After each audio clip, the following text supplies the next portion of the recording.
Jennifer Richardson is suing her estranged mother-in-law, Sandra Richardson, for the value of a 2001 Chevy Monte Carlo she bought from her. Jennifer claims Sandra refuses to hand over the title. Order. All rise. This is case number 362 on the calendar in the matter of Richardson versus Richardson. Thank you. You're welcome. Judge Parties have been sworn in, Your Honor. You may be seated. Sir, have a seat.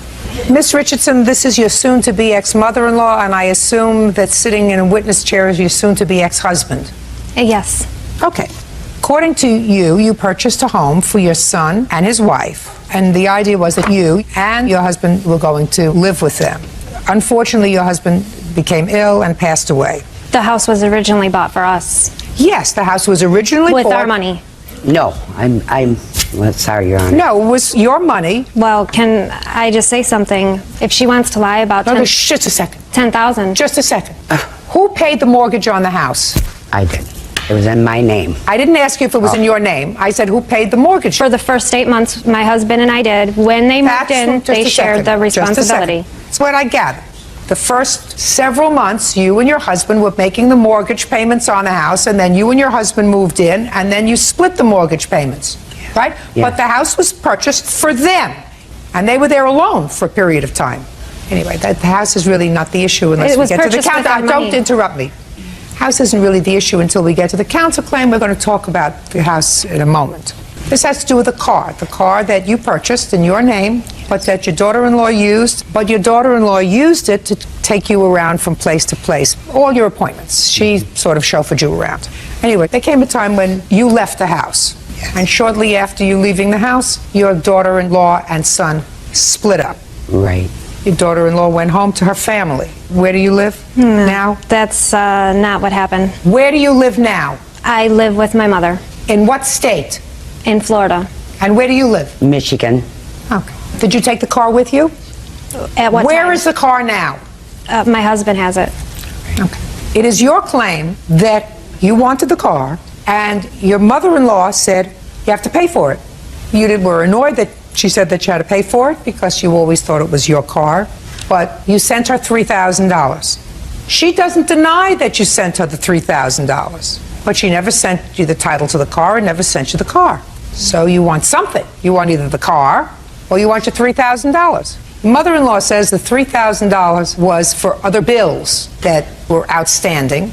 And in addition, she's counterclaiming because she says when you moved out of the house, you took her property, some appliances and things that belonged to her. So I'm going to cut right to the chase. Mrs. Richardson, since you acknowledge that your daughter-in-law sent you $3,000, what did she send you the money for? I asked for $5,000 for the car. She sent me $3,000. They owed me like $6,000 just back rent, so I don't figure the car is paid for. Wrong. If you asked $5,000 for the car and she sent you $3,000, you can't offset that. Get the money that they owe you from rent from your son. Get it from him, not from her. May I speak? When it's your turn. Okay. Because she stole $20,000 worth of appliances and stuff Listen to from my me. home. When you purchased this house, for the first 8 months, where she and your son lived there, were the appliances in the house? There was old appliances. I purchased all brand new appliances. And when you went home, after your husband died, when you left, in what month was that? Around May, about the middle of May. Of 06? And when did the two of you split up? August. And between May of 06 and August of 06, where were the appliances? They were in the home when I left. And where did you go? From Florida back to Michigan? Michigan. And what did you take with you when you went? I took my grandfather clock, my big TV, left leather furniture, all the appliances, everything in the home when I left because it cost me so much to move all the stuff. So I left it for actually for the kids. Absolutely right. So it was a gift. So let me explain something to you, Miss Richardson. Don't get involved between your son and your daughter-in-law. The courts will determine if she took marital property, because once you made a gift to them, you didn't make a gift to your son.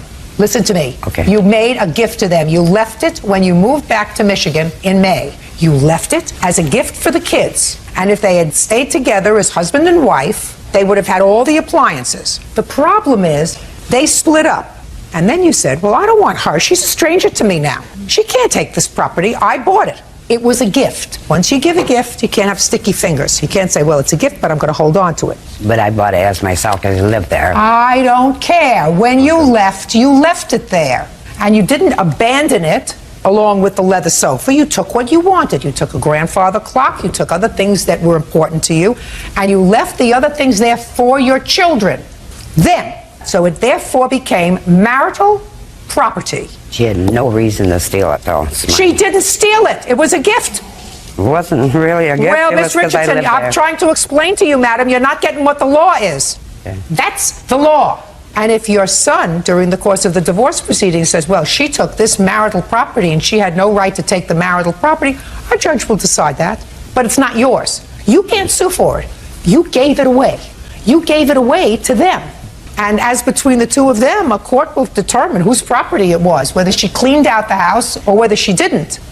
But it's not yours anymore. You gave it away. Judge Judy continues in a moment. When I moved out, Where did you go? I went to a friend's home. Boyfriend. It's going to be over. Do you understand? It's going to be over. Jennifer Richardson says her estranged mother-in-law, Sandra Richardson, refuses to hand over title on a car she bought from her. Sandra is countersuing, claiming Jennifer stole appliances from her home. Let's get to the car. When did you tell your daughter-in-law that you wanted $5,000 for the car? Before I left the home. So that was in May of 06. Is that what she told you in May of 06? She wanted $5,000 for the car? My husband and I discussed it, and I told him I don't feel I owe her anything for this car. I have been a personal slave to her, driven her anywhere she's asked me to go. Well, listen She's to me. broken in Let's and I'm don't sorry. speak. She's- Just because you think that doesn't make it the law. Car is titled in her name. You took her where she had to go. You also used it for yourself when you had to go to, I don't know, bowling, Pilates, hairdresser appointment, whatever. Right. You took the car yourself. So, in exchange for that, you had a car. And what you did was you drove your mother-in-law around. When you weren't driving her around, you were using it yourself. So whether you thought that you were entitled to it or not, that's totally irrelevant. She said she wanted $5,000 for the car. You go back to Florida. When did you have a discussion with her and send her $3,000? My husband and I discussed it, and I said all I can get is $3,000. Where did you get the $3,000 from? Look at me. Don't look down there. My mother obtained a loan. When? It would be late May, and I made the deposit in June 20th. Before you and your husband separated. Yeah.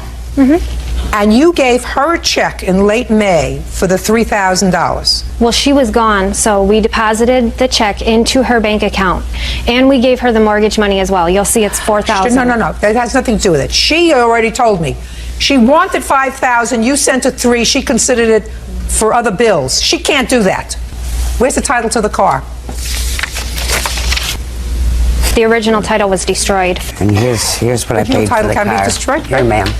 Lost in the mail. What? Lost. She took my mail for 6 months.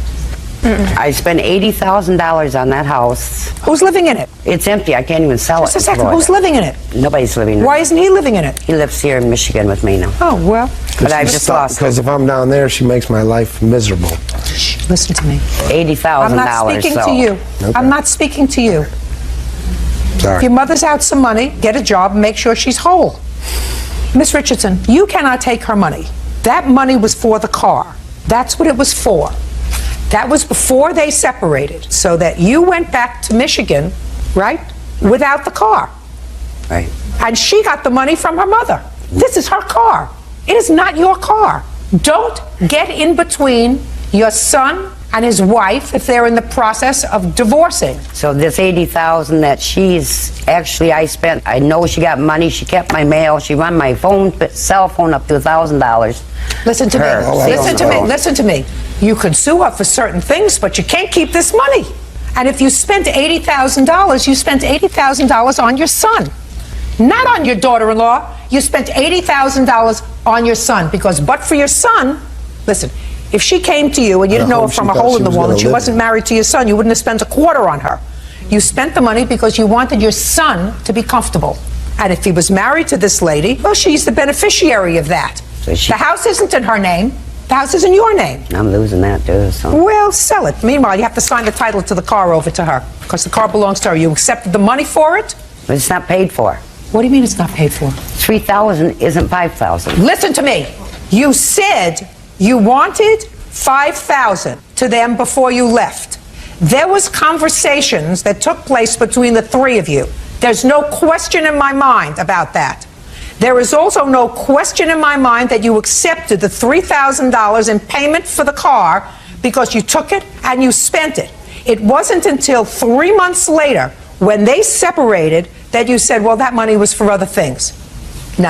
Doesn't go that way. So she doesn't didn't- go that way. she This didn't is get her no car. trouble. And don't put yourself in the middle of these two people. You spent money. It's unfortunate. The marriage Stole didn't things. work out. The marriage didn't work out, and it's over. And there were certain things that she took appliances from the house. I'm sure that there were certain things that your son took. What did you take from the house, sir? Stand up next to your mother and just answer my questions. Now that you moved back to Michigan, what did you take with you or sell? Nothing. Because what she did you- emptied the house. No, listen to me. She didn't empty the house. Yeah. She took the appliances, according to your mother. Emptied it. My clothes, Furniture. every personal belonging I had premarital. She emptied the house. I came back to an empty house. My mom blew $80,000. Just a second. Did you take everything from the house? Yes. Everything. Just a second. Shh. Don't speak. Did you take everything from the house? Not every single thing, no. Yes, she did. Don't speak. What did you take from the house? I took whatever I would need to have the kids having the same normal life they had before. How many children do you have? 2. How old are they? One to be 12 and one to be 5. my dad. Don't speak. Don't speak. Where were you living? In Michigan? When I moved out, Where did you go? I didn't have a home. So where did you go? I went to a friend's home. Boyfriend. And it's going to be over. Do you understand? It's going to be over. Okay. What state do you live in now? Florida. Which is where you lived as a marital couple? Yes. Mm-hmm. Why did you move back to Michigan when you have 2 children in Florida? Because she was trying to get me put in jail. She For stole what? everything. She come into my motel room and took my pool stick, and I'm a Listen- professional pool player. Listen to me. After she emptied the house, took my dad's wedding band he wore for 43 years that's worth $20. It's 10 karat gold that it belongs to my mother. All 9 of my pool sticks, all my clothes, 3 different cell phones that she came to my hotel You're room not- to I get in my asked- hotel I room to asked you- take the stuff, and I asked filed you a police question, report. sir. The I'm just question is a telling you the simple story. one. It's just all the The truth question we're is saying, a- so. That's why I moved, because The question is a simple one. All right. How do you move clear across country when you have 2 children? Because there's a lady that's trying to put me in jail and comes to where I am Just a when I second. try to ignore her to steal things I have. Excuse me. Let her sign over the car, please. I would run away from him, too. Really? Sign it. Yeah, thank you. Car belongs to her. It's your problem how to get it, but the car Well, belongs she to her. should owe me $1,000 for cell phones that she stole. Just then sue her for the cell phones. Well, where am I going to do that at? I mean, she steals and took money, took my checks for 6 months Fine. and taken Bird, my give it money out back of the to- bank give and the everything. title to the car. That's what she wants. Counterclaim is dismissed. Very unfortunate situation. You got yourself in the middle of something. You have 2 grandchildren. You should never do that, madam. When you have 2 grandchildren, She's- listen to me. You have 2 grandchildren. I don't you see have, them either. Excuse me? I won't see them either. She's the one She wouldn't that let her stole see that. her grandchildren when we Madam, lived together. I'm telling you something. You're not paying attention. You're not paying attention. You have a son who I've only met for a short period of time. He's not wrapped too tight. But you're the grandmother. You're the grandmother. And if you have 2 grandchildren, I don't know if he's your only child or not, or if you have other children. If he's your only child, I sort of get it. So that these are your only 2 grandchildren. I would not have gotten into a situation with her where you end up in court. Just pay attention.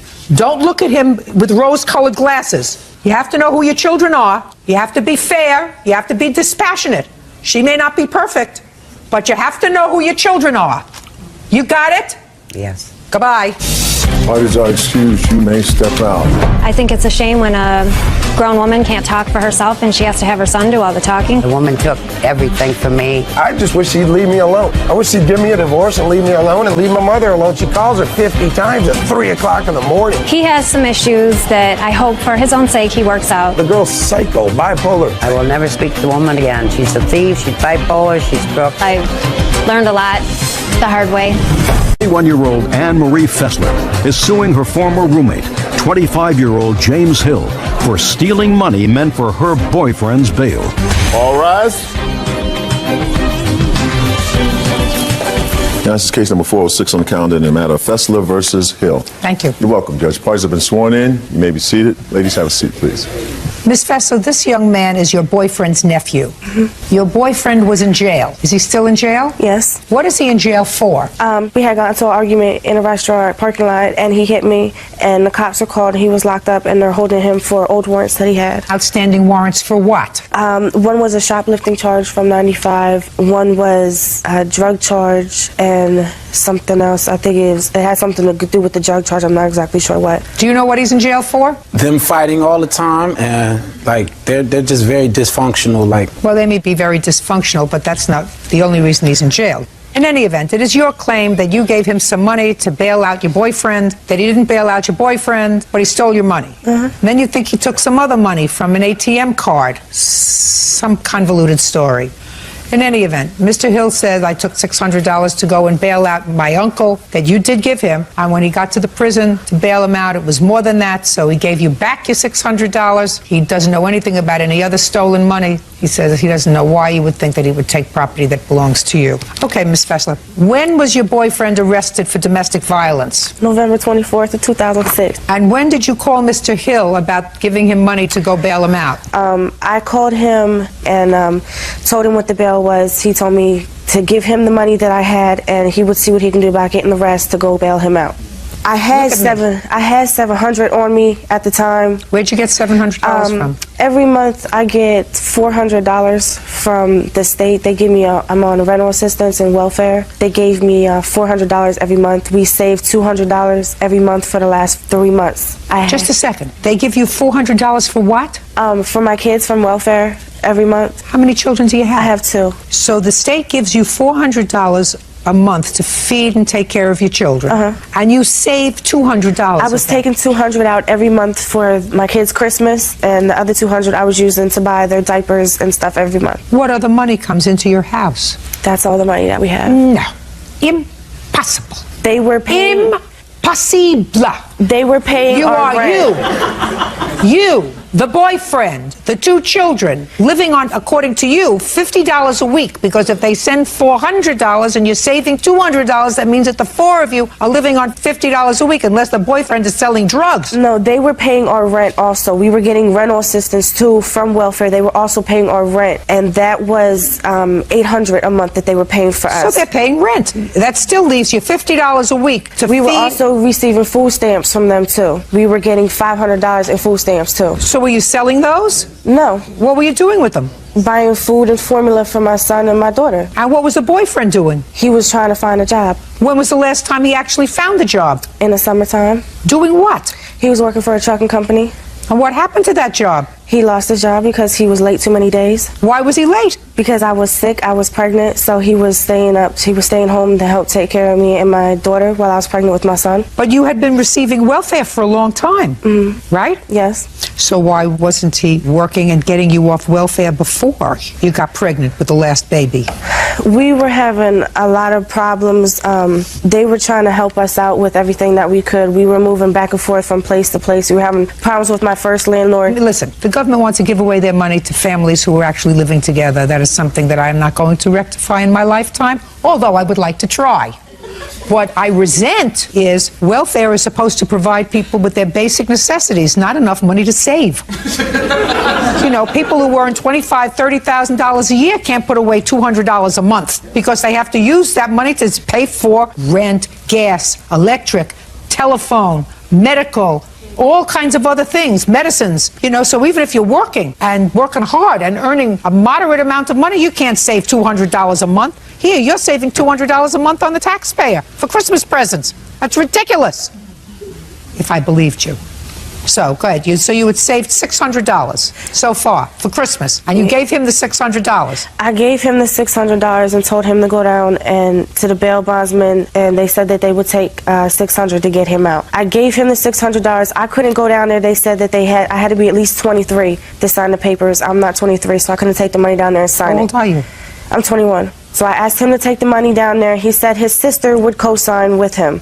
Supposedly they took the money down there. He called me back and told me that the bail bondsman wanted more money, that a charge from New York came up on him. So I went. He's sub-butte.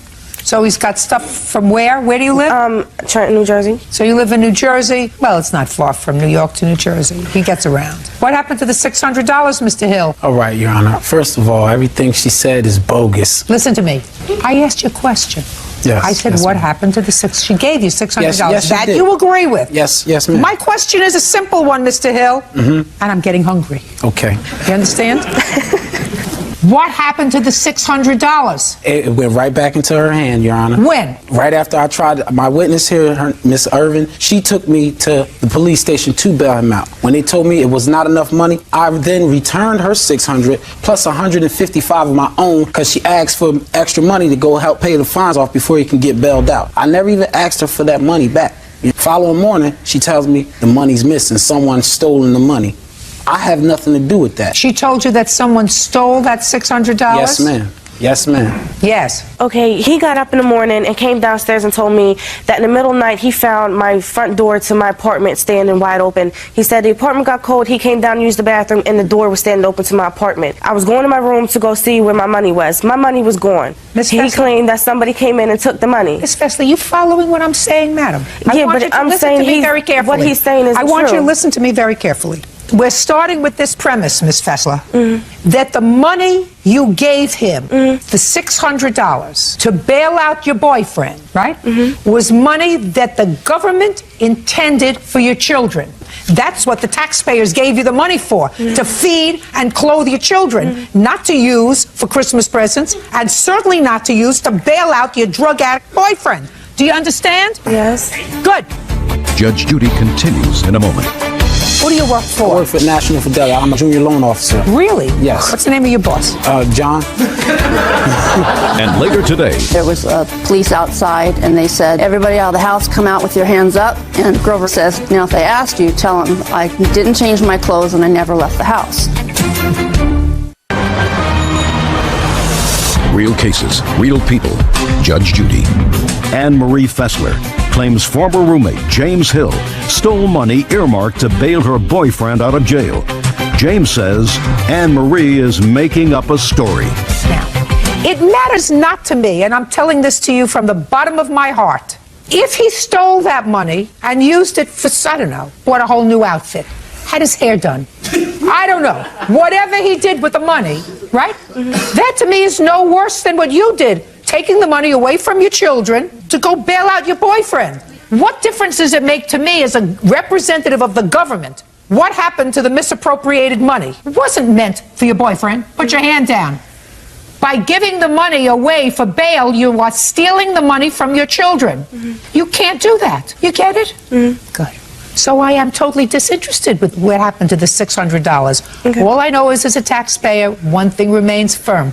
The boyfriend is probably where he belongs, and the $600 was going to get misused, whoever used it, you or him. And I don't care.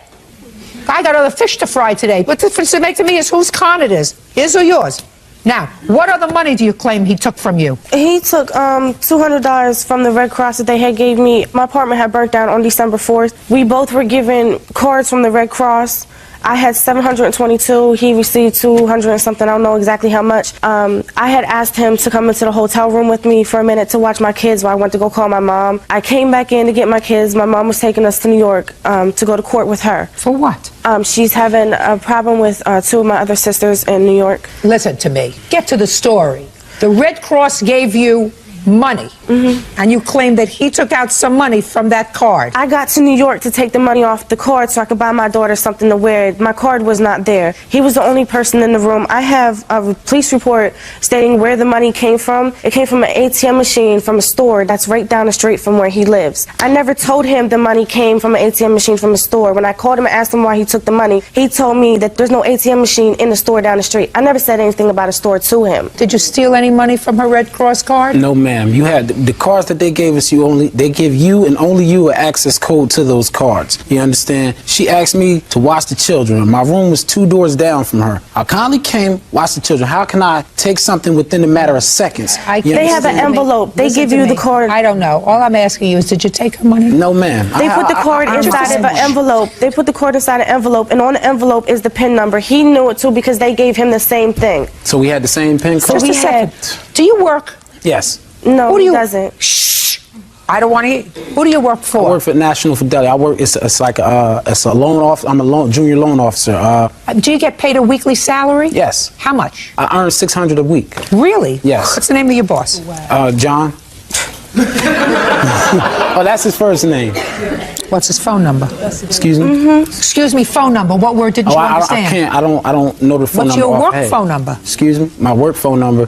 Yeah, that would be another. Like, what word everything- didn't you understand? Your Honor, everything is People stored in deserve my each other. phone. Miss Fessler, your case is dismissed. Listen, when the government wants to give people money, the government intends for the people to use that money for its intended purpose. The fact that your Red Cross, also money that you never earned, the Red But I had Cross, lost I'm my speaking, house. you lost your house with money that was given to you by the state. But he still took it from me. I though, don't that know had whether he money. did or not. My sister was there with me.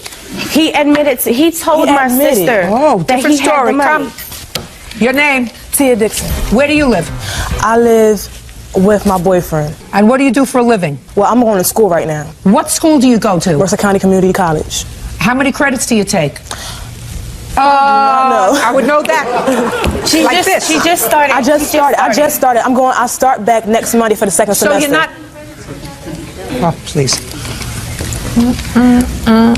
All right, you say that this young man admitted he took money from He you. admitted it. When she called him about it, he admitted to her that he took it. How do you know that?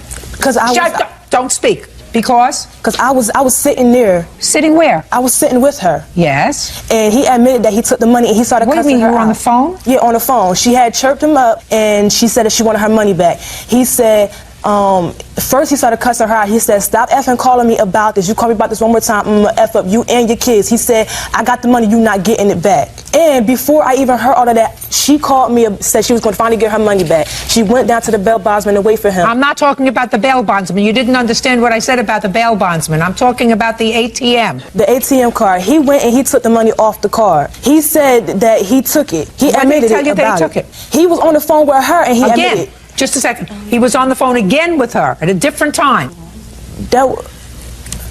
It was a week ago. This happened a week ago. I Ms. called Fessler, him. your case is dismissed. I'm not happy with anybody here. Why don't you all spend a little more time trying to do something productive and a little less time figuring out how to scam the system. Goodbye. Why I excuse? You may step out. I wasn't spending it for the wrong reasons. That money was given to my whole family. They have no idea what they're doing here. They're very bad actors. 200 me and my boyfriend got, 200 my kids got, so that made it even. With them, it's no help. They're just a lost cause. Anita Mendelson is suing her son's former friend, 18-year-old Christian Luna, for slandering her on the internet. Anita claims Christian wrote nasty things about her on his MySpace page. Order. All rise. Now, this is case number 401 on the calendar in the matter of Mendelson versus Luna. Parties have been sworn in, Judge. You may be seated. Gentlemen, have a seat. Miss Mendelson, this is your son. Yes, Your Honor. According to your complaint, your son and the defendant and some other boys, maybe some of these boys here, were friends. Yes, they used to. Well, you say that they didn't treat him nicely and they used him for rides and stuff when they needed him. Right, Your Honor. But at some point, according to you, this young man posted some very, very rude things about you Right, Your Honor. on something called MySpace. Right, Your Honor. MySpace is one of these internet sites where people who have nothing better to do with their time go and chat about a whole bunch of nonsense. Right, Your Honor. Is that about what it is? Yes, Your Honor. Is that about right? Right. That's about right. You know, I always said that we could eliminate probably a third of the problems in this country if people actually had to shovel coal in a furnace for heat rather than spending all that spare time that they have making problems for other people and sitting behind their computers doing things other than for which computers were originally designed. Mr. Luna says, First Amendment. I can post anything I like on the internet because there's free speech in this country. That is your defense. Yes, Your Honor. Really? Yes. Is that what you think the Constitution says, Mr. Luna? Well, first of all, I didn't ask you first of all. That required a yes or a no answer, sir. Is that what you think the Constitution says? That Yes. you can Yes, Your say anything you want to about anybody? on certain grounds, yes, but I believe that I didn't write anything that really damaged her reputation as she claimed. All right. Well, then let's see what you said because I had no clue about what you said here. First, Mr. Luna, since there is no issue, sir, that you posted these things about Mrs. Mendelson on this internet site, I'd like to know why you did it. Okay. Well, it all started when myself is the same person, Yes, I I know. assume, unless you're bipolar. Me and my friends were talking just online, just joking while we were waiting for our classes. And then we just talked about certain stupid things, I know. And then... You talked about stupid things while you were waiting for change of classes in college? Yes. Is that what you're telling me? Yes, we were online. Who's paying for your school? My father. Your father's paying for you to Yes. be in school and talk about stupid things with your friends in between classes? Is that what you think you're paying for, sir? Not really. Good, perfect. Love to hear it. You and I are going to get along just fine. Go ahead. Well, we were just waiting for our classes because I don't care why you were waiting for your classes. I asked you why you said bad things about Mrs. Mendelson. Well, it was just to relieve our stress and frustrations. Why don't you from get a her. job? Well, I had school. I'm a full-time college student. Well, then why are you writing about Mrs. Mendelson to relieve your stress? Because beforehand, she was making comments about us, me and my friends specifically. Oh, on the internet? No, like to her son. So she was having a private conversation with her son about you and your friends? Yes, and then... She's allowed to do that? Yes, but it was very rude and very untrue. And she assumed many things, and she would tell him... Who cares what she assumed? She's having a private conversation with a child. She's not publishing anything. Let me see what you wrote about her. I have it right here. Did your father see it? Yes. When did you show it to him? About a month ago. When did you write it? October 26th. So why did you wait so long to show your father? Well, because number one, I was trying to handle my own business, and then the month after October 26th, I actually forgot about the conversation, because that is a conversation between me and Derek. You know what I find most distressing about this, Mr. Luna, is that you're illiterate, and so is your friend, and that your family is wasting a whole lot of money sending you to college and getting an illiterate person at the end. Mr. Luna? Can I say something, Your Mr. Honor? Luna, did you read this? Yes, Your Honor. I read it lately, Your Honor. Stand up, sir. May I say something about the case, Your Honor? No, you may say nothing about the case, sir. You may answer my questions. First of all, Mrs. Mendelson, I have just read this. Yes. Okay? This is not actionable, which means that you can sue, but you're not going to win. What is written here, if I can read it, Yes, because Your Honor. it looks like it's written by somebody who was educated in some third world country where they only go up to kindergarten. Watch what? W-A-T? You say about her cuz, C-U-Z, she might come to your house, Y-R, and do crazy, and that's a bad word, I'll leave that out, like castrating you and sewing I'll use a different word, testicles back on backwards and sewing your foot and you with it. Okay? It's stupid. Do you know what? That's what you're complaining about, right? Yes, Listen Your to me. Honor. Listen to me. I didn't know what he had said about you. What he said about you was stupid. Nobody takes it seriously. Nobody's thinking you're going to come to somebody's house and you're going to do that to them. He's just being stupid. So it doesn't even amount to free speech. It amounts to the rantings of some juvenile who's just being dumb. Do you understand? Yeah. And I was really upset because... Well, I can understand you were upset, but I'm that's not an actionable. immoral Now, person. was this young man your friend, Mr. Luna? Yes, we were very close. You say some bad things about him. Well, it was jokingly... Well, it's not an answer, sir. You say if you were very, very close. Why do you say bad things about him in here? It's friendly banter between us. That's what we do. Who was bantering here? Not him. Well, it's between me and... No. Between you and him. Yes. Not you and him. You weren't bantering with each other, calling each other funky names. You were bantering with him, and you were making fun of him, Mr. Luna. That makes you not a very nice person when you say he was a friend of mine. Yes, but all of us are friends. We do the same things to each other. But Does he have a car? Yes. Do you have a car? No. Who drove you around? Well, sometimes Irving drives me around, sometimes my friend Manuel or Derek recently. But it's not like I'm... It's not like you're using him or anything. Yeah, no, not at all. Judge Judy continues in a moment. Irving, stand up next to your mother. Did you ever tell this young man that your mother accused him of using drugs? Not exactly. And later today, You had a court date you don't remember? What kind of court date did you have? It was actually court for his paternity test. He has children? Yes, ma'am.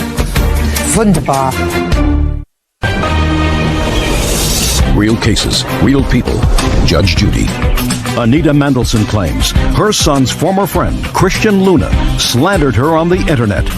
Christian says he has the right to free speech. Mr. Luna, your son did a disrespectful thing, but not actionable. So you don't have to worry. He doesn't have to pay Mrs. Mendelson any money. I don't know if he's a nice young man or not a nice young man. Only you know that. Can I say something, Your Honor? Yes.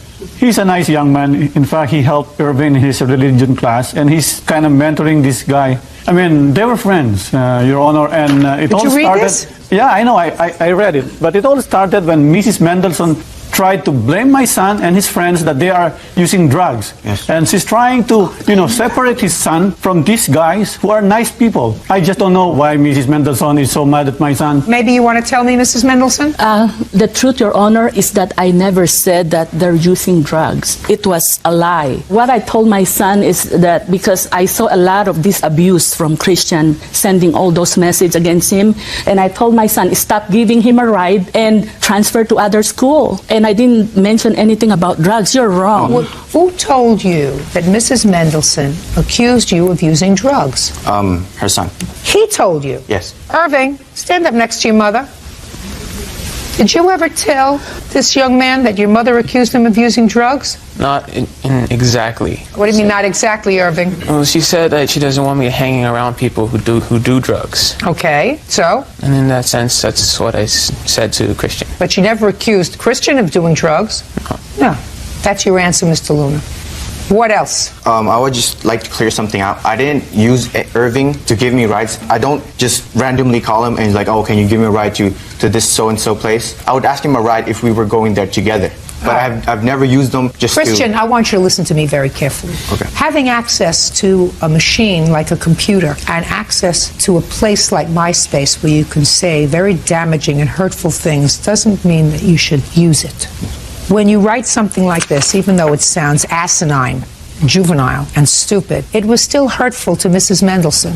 It's not the kind of thing that the courts will take action about, but it's the kind of things that you shouldn't write about one person because it's just unkind. And you can't hide behind the cloak of anonymity when you do that because it's out there for millions and millions and millions of people to read. And it's hurtful. And I say this to you and to your friends and to you and anybody else who uses the internet. Once you put something down and go send or whatever you do, because I don't use that machine, it's out there and it's out there forever and it's hurtful. You have to be careful.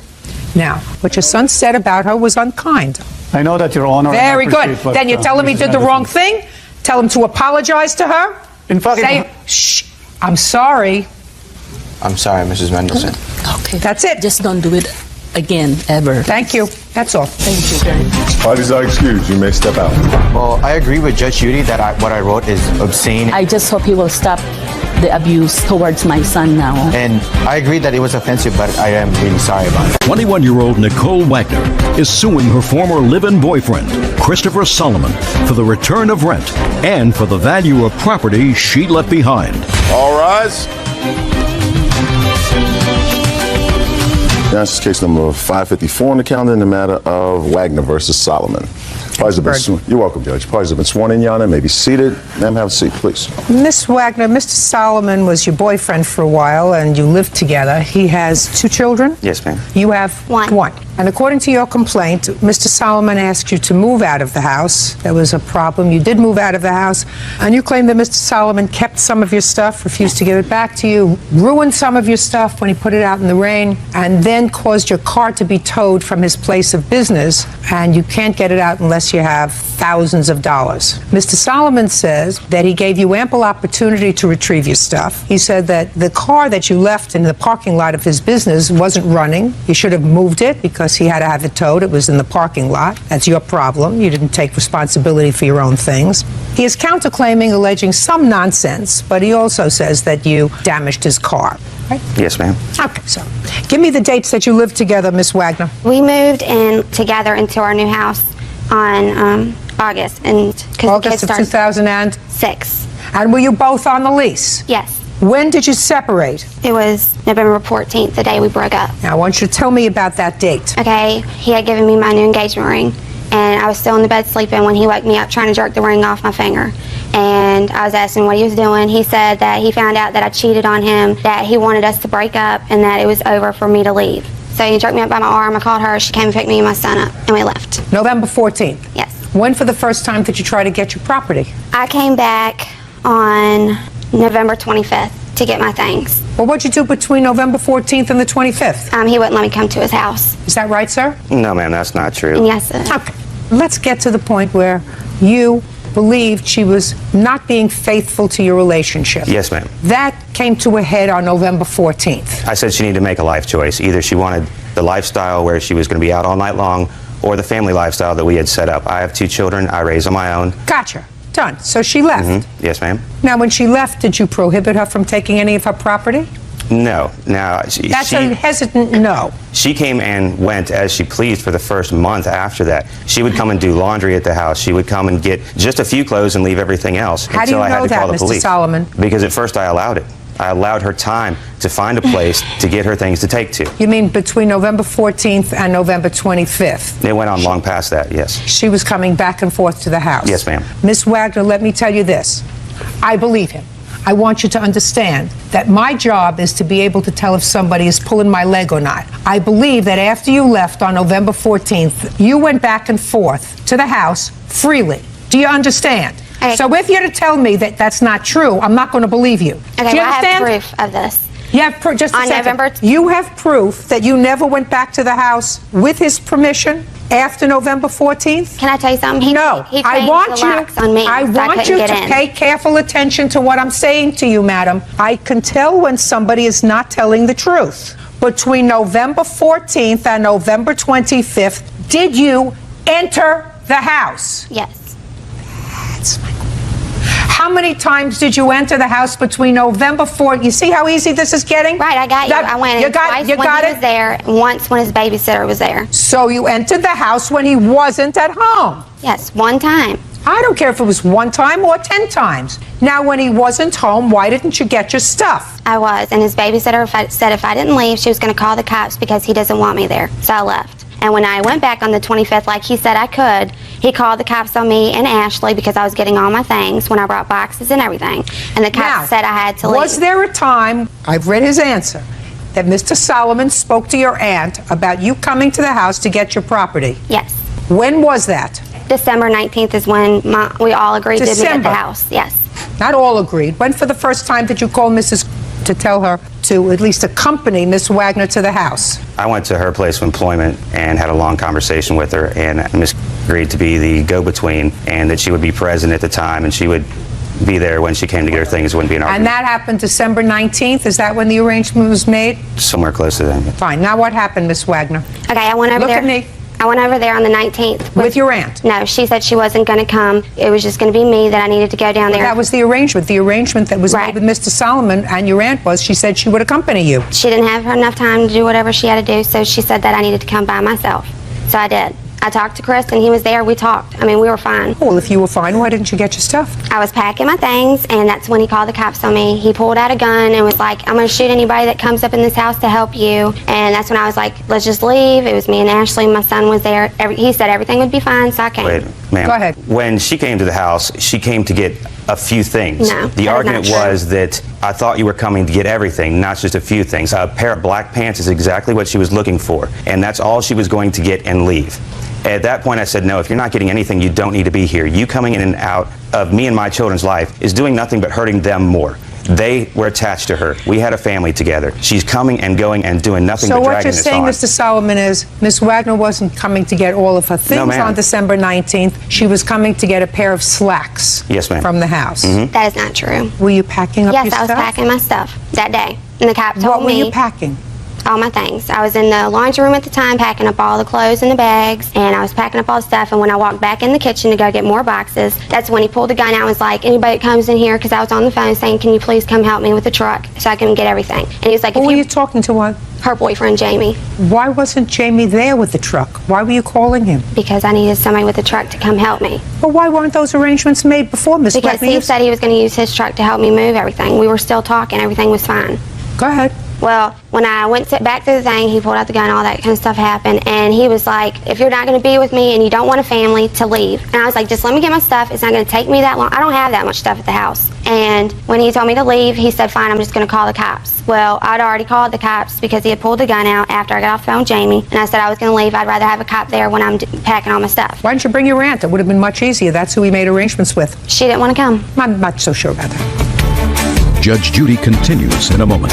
You mean after he pulled the gun on you, after you called the police on him, you spent Christmas morning together with him, opening up presents with the For children? the kids, yes.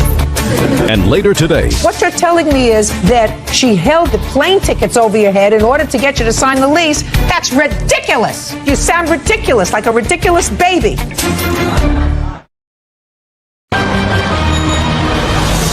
real cases, real people. Judge Judy. Nicole Wagner says former live-in boyfriend Christopher Solomon owes for the return of rent. Christopher is countersuing for storage costs and vandalism to his car. Go ahead. And the cop came down there and said that if I needed certain things for my son, I can go get them, but I had to leave. And if we wanted to settle this, we had to settle it together, or we had to go to court. Very good. And that I couldn't come back until we did. That was December 19th. Yes. When did you go to court? We didn't go to court. Well, when did you file to get your stuff? I never did. He Why said not? he was going to file to take me to court for leaving my stuff there. What? Yeah. If you wanted your stuff, the police told you what to do. They said go to court. Why didn't you go to court and file a claim against him for your stuff? I would have if I had the money to do it. On Christmas, You don't need the money to do it. it costs $48 to take somebody to court for small claims. Well, you have a 4-year-old child, madam. How are you supporting yourself? Well, at the time, I had lost my job when we were together because How we were wanted you to be a supporting house yourself? mother. My mother was helping me at the time. Then you ask your mother for $48 so you can file a small claims case. Well, between her and my aunt talking to Chris was telling them that I was going to be able to get my stuff. We just needed to set a better date. Baloney. That's what was that. Baloney. But let's do me a favor. Could we get to the truck, please? When did you leave your truck at his place of business? When we were together, we What had left month? it there. What month? I'm not sure. It broke down, I think, in August. And you just left it at the parking lot? Right. You left in November? Right. Why didn't you take your truck? Because he gave me time to find a home for me and my son to live in. Oh, so he was just And- a second. So after November, now what you're telling me is, Miss Wagner, When we were broke now up- what you're telling me is that after he threw you out in November, We he spoke gave you plenty of times after that. he gave you time to find a place to live, which was very nice after he believed that you were cheating. Right. He gave you time to find a place to live and get settled. That's what you're telling me. Correct. So it wasn't all terrible. And that included finding a place where you could take your truck that had broken down in August. Right. How long did he give you? He said I can have until January 31st to move my truck. January 31st. That was the date. Is that the date you gave her, On sir? a Wednesday. Is No, that ma'am. the date you gave her? No, ma'am. She makes things up as she goes I even- along. She doesn't No, realize that when no. I tell her things that I can tell when somebody is lying to me, that I can tell. Ma'am, I have a When did picture you here. have the truck towed, sir? Give me the date. January 1st. January 1st. So you had the whole month of December? Right. You had the whole When- month of December after things were not going well. You should have moved your truck. Well, we only started talking after December 25th. And after that, he said that I could have up until January 31st to move my truck. And I said, you know, we were still talking. We spent Christmas morning together. You know, we switched presents for kids and everything. Really? if I You might mean add. after he, just a second, Miss Wagner, you mean after he pulled a gun on you? Yeah, after we you decided to be friends. After he pulled a gun on you, after you called the police on him, you spent Christmas morning together with him, opening up presents with the For children. the kids, yes. Mr. Solomon, the truck she takes care of by herself. You want the truck? You want to get it out of impound? Pay for it. You had ample opportunity to get your stuff. You didn't get your stuff. It's gone. It's over. You want to go into your counterclaim with me? Yes, ma'am. I'm timing you, Mr. Solomon. Yes, ma'am. On New Year's Eve, I started receiving some prank phone calls coming from private numbers, but easily recognized her voice after living together for so That's long. not true. I said, you know, I'm older. I don't need this going on in my life, this drama. You know, if this is the way it's going to be, Whatever. then you can come get your stuff now, and I'm going to start putting it outside. And when she came over thinking I was putting some of her things outside, she raised a lot of Cain, and after she left, they went outside, and there was a nice chunk out of the side of my car. Somebody evidently had run a key that was not there before into the side of my car. And can I say No, something on that? shh. Yeah, sure. She's my witness when she came with me down there to get my things that he left out in the rain. And when he called me, it was like 4 o'clock in the morning. We were already at home in the bed, and I had asked the lady downstairs to keep an eye on my son while I ran and got my things out of the rain. When we went and got down there, he was outside drunk. You woke somebody up? Yes. A neighbor downstairs, you woke somebody up 4 o'clock in the morning? You know, you probably... And we all lived together. You probably wouldn't know the truth if it came up right over here. Yeah, and I have text messages from his phone. You don't have proof that she did it. Could have been her, could have been the guy that she brought with her, it could have been somebody else. I understand. It's over. Yes, ma'am. It's over. Finished. Okay. It was a bad scene. Move on. You too. Goodbye. I have. Parties are excused. You may step out. He played house for a while, He wanted me to be a housewife, but after she remembered what the party life was like, and you like a soccer mom. she chose that lifestyle over that one, so. I wasn't ready for that, and I told him that. And now the next case. All parties in the matter of Worst versus Hart. Step forward. 25-year-old Rebecca Worst is suing her ex-boyfriend, Jeremy Hart, for several unpaid loans. Ms. Worst, the defendant is your former live-in boyfriend. You claim that he owes you for a series of loans. Mr. Hart says he doesn't owe you a dime. You control the money, not only joint money, but his money. And if he owed you any money, should have taken it out of the money that you were controlling. Now, Mr. Hart, in his response, indicates, and you agree in your complaint, that there came a time when you believed that you could best handle his finances. He would give you his paycheck, you would put it in the bank and pay his bills with it. Is that how it worked? We had a joint account set up in the beginning, and both of our money would go in there, and I would... Okay. So you had a joint account. Correct. And he was working. Correct. How much money were you earning, Mr. Hart? Weekly, I'd say about between $550 and $600. And you would put your whole paycheck in that joint account? I would. And then you would draw out money as you needed it for cash, for spending money. Is that correct? Correct. And who took care of the bills? I did. His bills and your bills? And joint bills? Correct. So you treated it as if you were sort of a married couple. Is that what you're telling me? Correct. Is that right, sir? Yes, it is. Okay, fine. So you tell me what you believe he owes you money for. Judge Judy continues in a moment. Did you understand what you just said, Miss Worst? I'm just saying that. I'm just saying to you, let me tell you what you just said. And later today. Could you try to stand still? I'm nervous. I know. But try to be nervous within yourself. Don't make me a co-conspirator in your nervousness by jumping around. It sort of makes me nuts.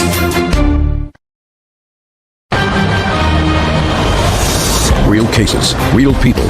Judge Judy. Rebecca Worst claims ex-boyfriend Jeremy Hart owes for several unpaid loans. Go ahead.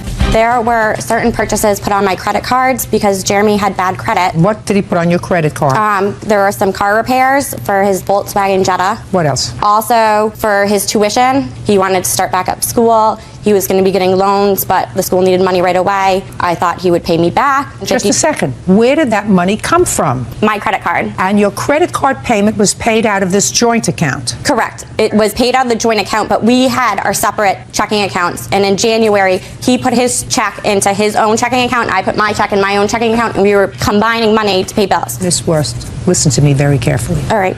On this credit card, was there anything other than the car repair? Yes, there were. Right. And that credit card payment that was made did not delineate what was being paid off. Your makeup, your hairdo versus his car payment. You made one payment to the credit card company. Okay. You don't get reimbursed for that. You don't. If you choose to set up a joint checking account and he puts his whole check in the checking account and you put your check in the checking account and there are his bills and your bills and joint bills, no court is going to waste their time trying to separate that. Now, let's move on. In January, somebody must have gotten fed up with the way the finances were working in January. Yes. Who was it that got fed up? You. What happened after January? Well, we had these outstanding credit card bills that Listen to me. I'm not interested in the credit card bills. When was the tuition loan that you allege? These loans were made back in 2005 before the account was split. Okay. When did you separate? We broke up in June of 2006. And when, for the first time after June of 2006, did you tell him that he owed you money? The day we broke up, we discussed it, and he agreed he owed me the money and that he would be getting it to me. What did he say he owed you money for? The car repairs, the tuition. Is that right, sir? I didn't say it. There was never any... No, look at me. What's up? Oh, Don't look down there. We never really talked about repayments of any kind. When you put in your check in this joint account, Mhm. did you know what was being paid out? No, I kind of just trusted her to do it. So the rent that you were paying from that 6 months that you had a joint account, how much was the rent that you were paying? 600. Who stayed in the apartment when you separated? Did anybody remain in the stayed. apartment? You stayed in the apartment. So you have the apartment now. Mhm. Okay, and where did you move to? I moved home with my parents. Was there a lease on the apartment? It is above his mom's garage, and I talked to her when I moved out. Don't tell me what she said to you. That's I'm not hearsay. telling you. I'm just saying. And I talked to her when I moved out, and she was fine with my moving out. That's hearsay. Okay. Worst. All right. Don't look down there. You knew exactly what I was saying. I said, don't tell me what she said. That's hearsay. Okay. So when you say she says it's fine that I moved out, that's hearsay. Okay. Okay. Did you have a lease was my question. No. Okay. So you stayed because it's your mother's place. Yeah, I'm trying to help her out by... Yes, would be the Yes. answer. And did you pay the rent from the joint account, or did he? I did. How much were you earning at the time? I was working 60 hours a week, so between 600 and 650. So you were earning pretty much the same thing. Even though I'm earning a weekly amount that looks the same as him, I'm working my way through grad school, and I'm paying my grad loans and my books and my And tuition. Mr. Hart was not. Correct. So that the majority of what he put in, which was the same thing that you put into the joint account, was spent on household bills, while according to what you just said to me, what you were paying for out of what you were earning was grad school. I have a budget, so I was able to afford to put money towards both. Did you understand what you just said, Miss Worst? I'm just saying that. I'm just saying to you, let me tell you what you just said. All right. He was earning $550 a week. Correct. And you were earning, you said, about $600 a week. Correct. So I said you were earning about the same thing. You said to me, yes, but I was spending a lot of what I was earning on my graduate school. I'm putting myself through graduate school. That would suggest that since he was not, the majority of what he was putting into the account was spent on household bills. No, it was spent on himself. Get over it, put a period, and say goodbye. Goodbye to him. I have said goodbye to him. I just have a loan to pay off, and I'd like to pay it off. You don't have a loan, you have a credit card. And nobody's going to go back through that credit card and figure out how much of the $550 a week that he put into the joint account was spent on his car payment, his tuition payment, your expenses. Nobody's going to do that because I'm not your mother. Do you understand? You want to keep things separate and apart. You have two separate bank accounts. You put things together, you act like grown-ups, you have to behave like grown-ups. That's all. Goodbye. Parties are excused. You may step out. She tried to change around who I was. It's hard to pay off the bills Stay-at-home daddy, when somebody says they're going to help you and they don't. white picket fence type. He didn't have enough money to go buy beers and go out with the boys. I said good luck. And now the next case. All parties in the matter of Haslam versus Orduña, step forward, please. Elizabeth Haslam is suing her ex-boyfriend, Andy Orduña, for a laptop and cell phone bill. Ms. Haslam, according to your complaint, you dated the defendant for a while and you loaned him your computer. Yes, ma'am. He failed to return it. You want the value of the laptop. And you also say that you put him on some cell phone plan and he didn't pay the bill. You had to take back the cell phone. There's a disconnect fee. You want him to pay for those charges. Correct. He says all of those things were gifts to him. So, when and why did you loan him your computer? I loaned it to him when he went on a business trip past Bakersfield. Why did he need your computer? He was going to watch videos. I loaned him also my DVDs for it as well. And when was he supposed to return it? A week later, when he came back. So what happened? I guess supposedly he went and he was on his way back from the business trip and got pulled over and was arrested and put What in were you jail. arrested for, sir? I had a warrant, and it wasn't a business trip, actually. I went out for the day, and we went out to Glamis to go ride our motorcycle, so I don't know where she's coming out with saying that it was on a business trip. She was trying to be kind to you. Well, tell the truth. I mean, I went out with a bunch of friends, went out riding motorcycles, and we stayed the night out there. What did you get arrested for? I had a warrant for failure to appear. Failure to appear for what? For a traffic ticket. For traffic? That's what I said, yep. And how long were you in jail, sir? Like 45 days. 45 days for a traffic ticket? Yep. How old do I look to you? How do you look? I'm asking you, how old do I look? 50. Perfect. I'll take it. Listen to me. I've been on the bench for years. Nobody goes to jail for 45 days for a traffic ticket. Well, I had a traffic ticket for a warrant and stuff, and I had some other Nobody things. goes to jail for 45 days, sir, for a traffic ticket. I won't press you further. Okay. Suffice it to say, more than a traffic ticket. Now, what happened to her computer? Well, I had a warrant, so they kept me there, and I left it in my friend's truck. And when I came out of jail, I found out he had gotten into some trouble, and he wasn't nowhere to be found no more. So I thought about it, okay, it was a gift, she gave it to me, so. Well, tell me how it came about that she gave it to you, Mr. Orduña. Because we were going out and stuff, and she told me that her husband had gave her this laptop, and that she didn't want nothing to remember her by her husband, so she had gave me her laptop. That's a lie. That's not a lie, because you had told me yourself. Just a second. She had You told mean me. she didn't want to have any sentimental attachment to this laptop? Yeah, exactly. After he came out of jail, Miss Hazem. I asked him where my laptop was. And he said? He said it was in George's truck, which was the friend he got busted with. You mean while he was in jail for this 45 days, month and a half, you didn't inquire as to where the laptop was? Oh, yes, I visited him every weekend. Well, if and you I visited asked him every weekend, why didn't you go and get the laptop before? I didn't know this guy. Well, why didn't you ask where he was? He didn't know. I asked. It never came up. It never happened. Just a second. So every weekend you would go to visit him in jail and you questioned him about the computer. But when he got out of jail, you took him back. Stupidity. Wow. When he came out of jail, you took him back. And not only did you take him back when he came out of jail without your computer, but then we get to the second part of your lawsuit, the cell phone part. Yes, ma'am. So when did you get him this cell phone? In July of 06. July of 06, and between March of 06, when you loaned him the computer, and July of 06, what'd you do without this computer? I continued to ask for it. Did you continue to live with him? No, we'd never lived together. Did you continue to have intimate relations with him? Yes, ma'am. You don't have to live together to have intimate relations with him. As a matter of fact, sometimes it helps the relations if you don't live together, right? I didn't say that. I didn't hear it. Good. Neither did anybody else, I hope. Why don't you tell him that he didn't need a cell phone? What he needed to do was get some money to pay for your laptop. I should have. Yeah, sure. So what are you bothering me now for, Miss Hazel? Now that it's over, either you left or he left. Who left? I did. Because you got fed up? Yes, ma'am. Okay. I would have gotten fed up a long time before, but it took you that long. Why are you bothering the courts now? You made two mistakes. You let him use your computer. If you said to me, I loaned him the computer because he was such a deadbeat and a lowlife, he had no interest in securing my computer. Not you. You go to visit him every weekend in jail, he comes out, you still engage in an intimate relationship with him, you buy him a cell phone, you pay the bills, and then when you've had it with him, why did you have it with him? Because I couldn't take any more lies. I couldn't take any more of the fact that he wouldn't give me my rightful belongings. Rightful belongings had nothing to do with it. It has to do with emotions. It had nothing to do with rightful belongings. Why did you separate, Mr. Orduña? Because I think she wanted to go back to her husband. She was with her husband when she was with me, too. And she was just trying to find more security, I guess. And she was trying to find security with you? With me or her husband, whoever she could find it, but obviously she didn't find it. Are you and your husband back together again? Yes, ma'am. Perfect. Move on. Yes. He's over. He's finito. He's finished. Done. Do you have the cell phone back? He doesn't have it back. No, I don't even have a cell phone. Where is it? I guess he has it. Where's the cell phone?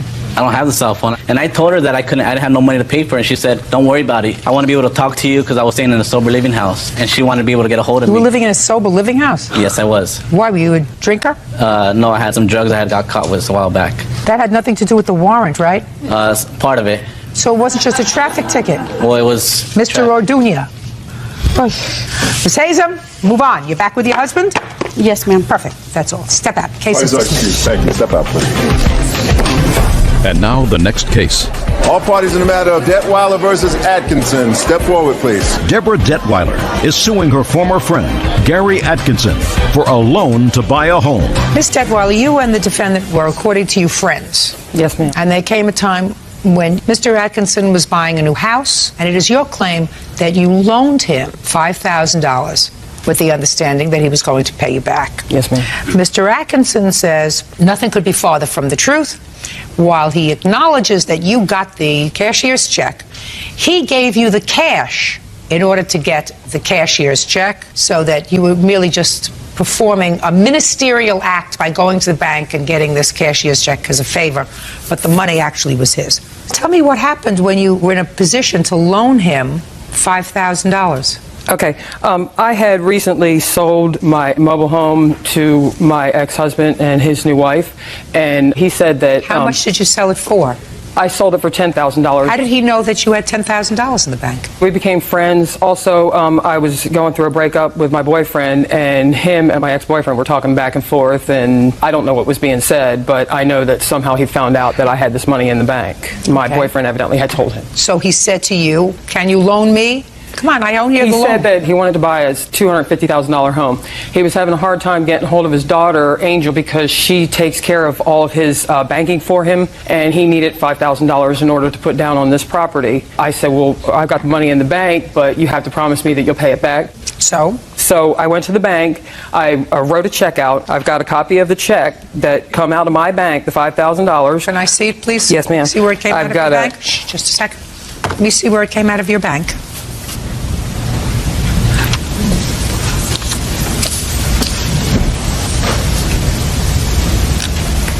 Go ahead. Okay. I loaned him money, and then I wrote out a promissory note asking, because he said he promised to pay me the money back, and he refused to sign the promissory note. So, okay. I will hear you, sir. Your Honor, I dispute that.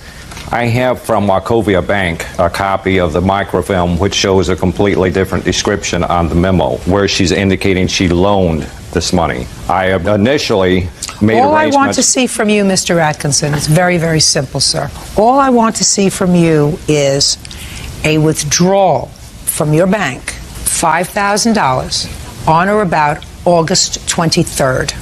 I have that, Your Honor. I'd like to see it.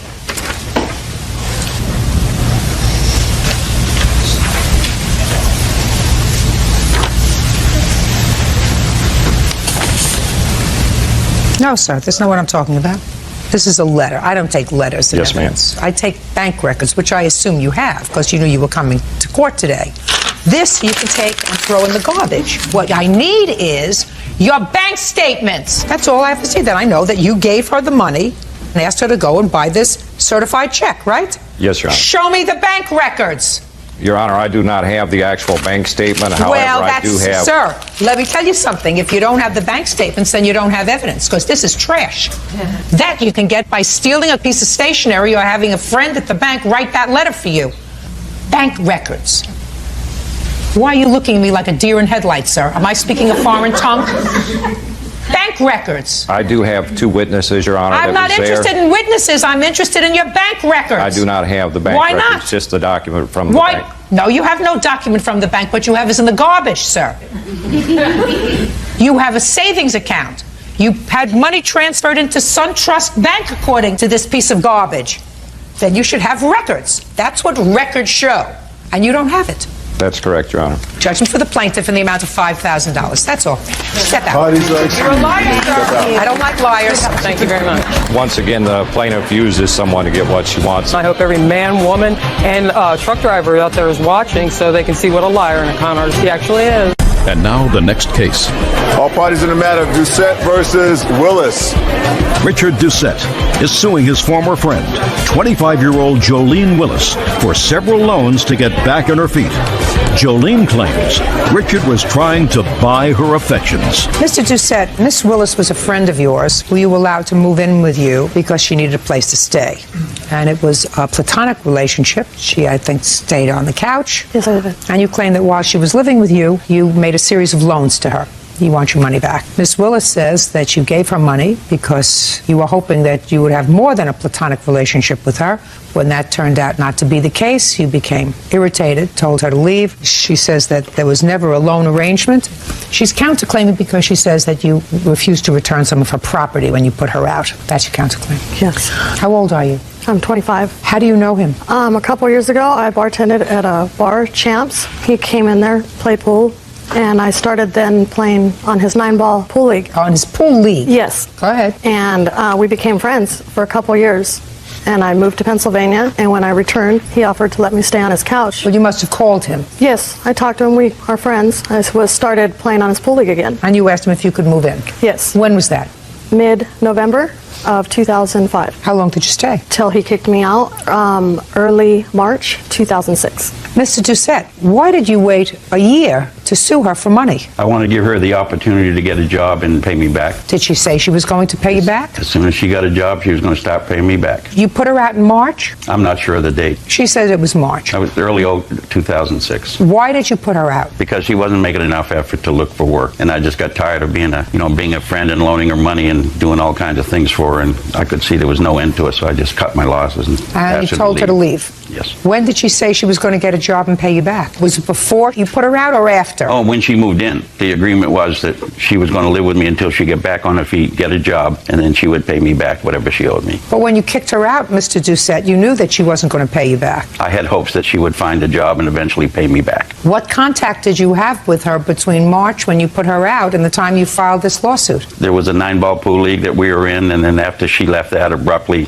I haven't had any contact with her. So my question still is, why did it take you a year, virtually no contact with her, to sue her? Because after 12 months, I realized that I'd better get a lawsuit against her to protect my interest. How much money did you give her in total? About $1,900. You have receipts for it? I do.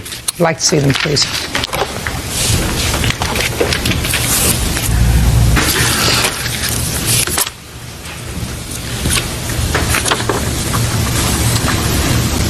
You have an Acura? I used to. And he paid some of it? He paid off a couple of my tickets and court fines and registration and smog and oil changes. And What about your gas. T-Mobile? He paid for my phone bill as well to get in contact with me all the time. And you bought her a new cell phone? Yes, because the T-Mobile bill never got paid in final. Okay. T-Mobile bills, traffic tickets paid with cash, smog testing, car repairs, gas, T-Mobile.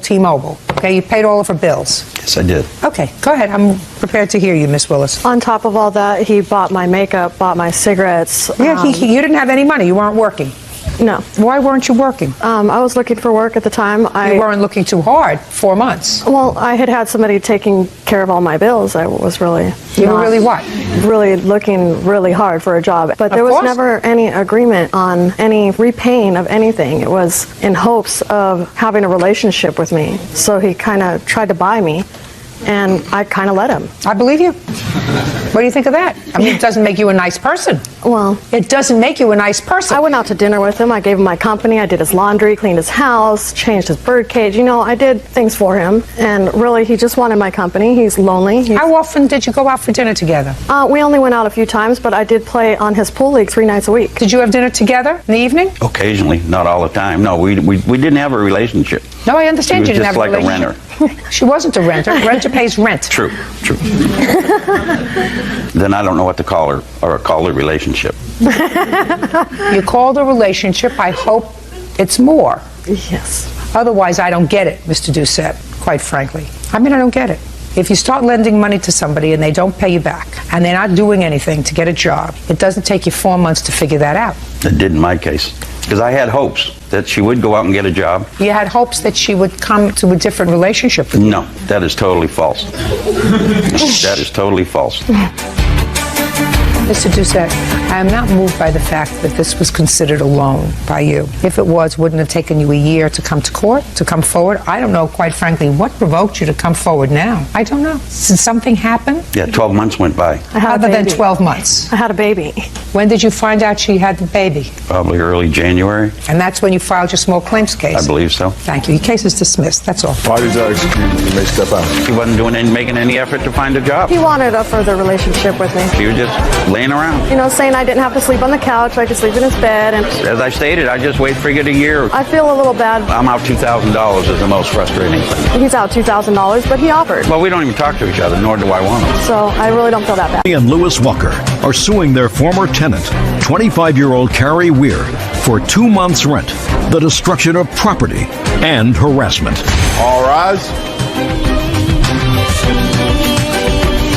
This case number 103 on the calendar in the matter of Walker versus Weir. Parties have been sworn in, Judge. You may be seated. Ma'am, have a seat, please. Mr. Walker, are you concerned about your appearance here today? No, ma'am, I'm not. You had the look of a man who had a little bit of a guilty look on his face, sir, when I walked out here. Because the problem that was created here, Mr. Walker, was a problem that was created really because of you. From what I gather, You had a rental property, and you rented that property to the defendant. You rented that property to the defendant without your wife knowing about it initially. Is that right? That's correct. And this was not a stranger to you or to your wife. I mean, you knew who she was, because your wife clearly wasn't happy that you rented an apartment to her. So far, is that correct, Miss Walker? Yes. Now, what was it about Miss Weir that you didn't like? My previous dealings with her. She just wasn't somebody I wanted to live in my house. What kind of rental property is this? It's a studio apartment. Do you live in the same building? No, I live next door. How long have you known her? I met her, I believe, 4 years ago. How does your husband know her? Through acquaintances, I believe. How did you rent the apartment to Miss Weir, sir? She was referred to me by a friend. You contacted Mr. Walker? Yes. And said you needed an apartment? Yes. And he said? He had a studio apartment for rent. The people had not quite moved out yet, but he went ahead and showed it to me anyway. Did you know that your wife was not crazy about Miss Weir? Not at the time, I didn't know. What happened, sir, when you told your wife about the new tenant? She said that she did not want her living there and requested that we ask her to move. You moved in when? About the 19th of December. And when did you find out that she moved in? While she was moving in. While? Yes, I seen her go in. Well, when you saw her moving in, you said, what are you doing here? No. And what happened? I went to him. Ah. And what did you say to him? I told him I did not want her to live in my house. So you told him to get her out? Exactly. And what did he say to you? No. Did he say why? Because she had a good job, and he trusted the lady that referred her to him. How long have you two been married? For 6 years. So your wife said get her out, and you said no, she's got a good job, not getting her out. Figured I'd give her a chance, yes. Well, you did. She wasn't happy. So what did you do? I let it be.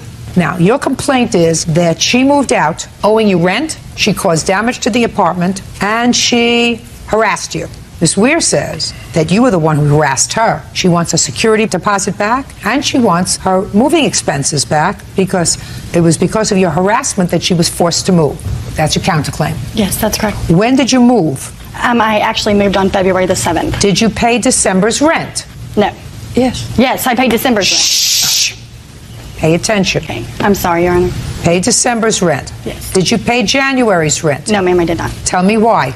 After Miss Walker had come to my home and threatened me in front of my daughter, I spoke with Lewis over the phone. He said he would take care of Lacey. He would make sure that would not happen no more. I received a lease a month after I rented the apartment, and everything was exactly different than what he had agreed to verbally with me. So you moved in without a written lease having been signed? Right. Why is that, sir? We hadn't gotten to it. I was at my shop and I was working. She'd come and given me money, and I told her that I would get the lease written out and get it to her. Not the way to do business, Mr. Walker. She needs a lease. Till you have a lease, you have no agreement. She's a month-to-month tenant. She doesn't have to give you any notice. Now, how much money did she give you in December, sir? $675. $475 for the rent, $200 for the deposit. Your Honor. Shh. I'm sorry.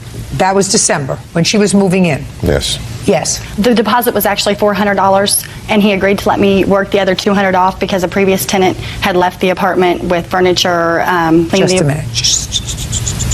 You gave him $475 for rent. Right. $200 in cash. Right. And the other $200 you say that he allowed you to work off. Right.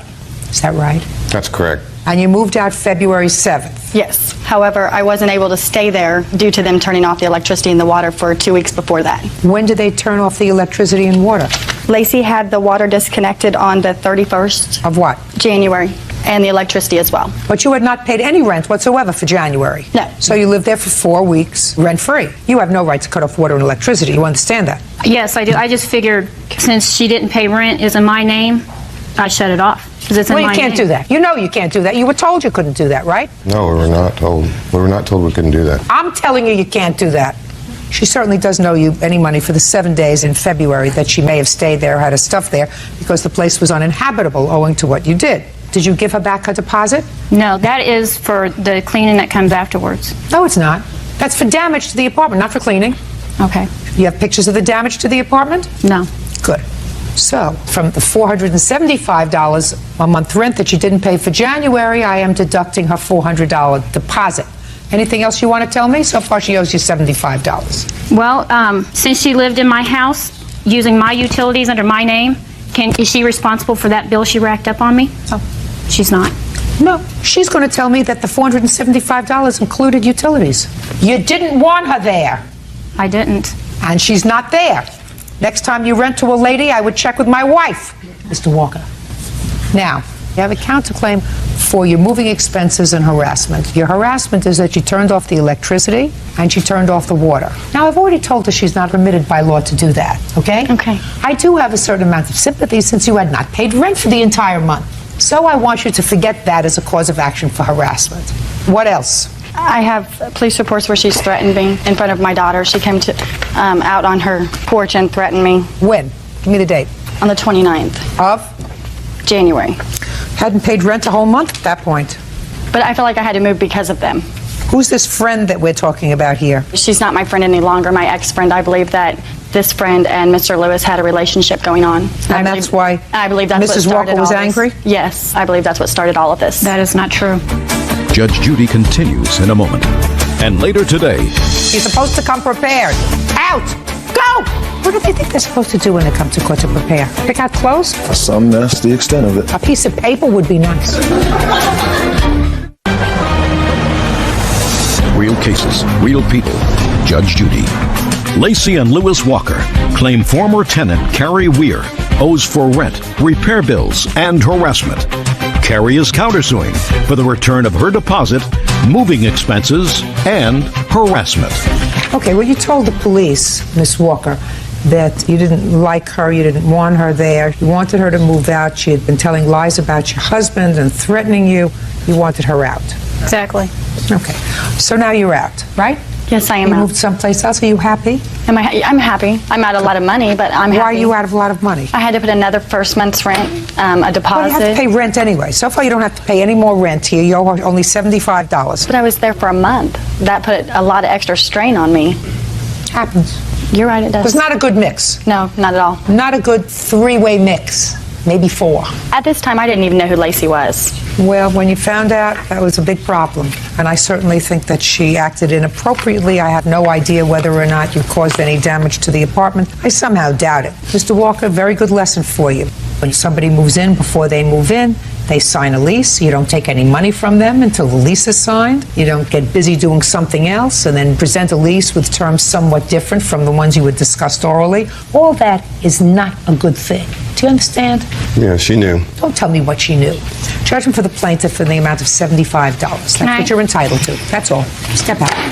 Parties are excused. You may step out.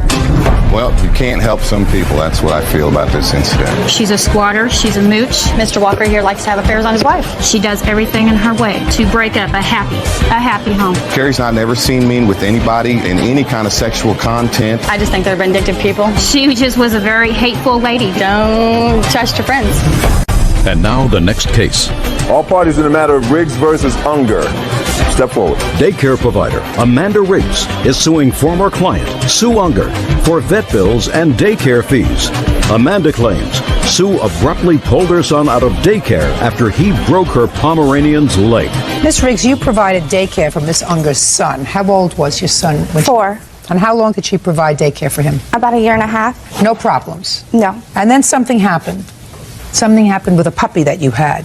And you want Miss Unger to be responsible for 1/3 of the vet bills because Miss Unger's son, who was 4, and another one of your charges, who was 4, injured your puppy? Yes, ma'am. And you believe it's their responsibility to pay for the vet bills? Only because the boys were breaking a rule. If it had been an accident... Right. You're going to tell me about it. Okay. Miss Riggs.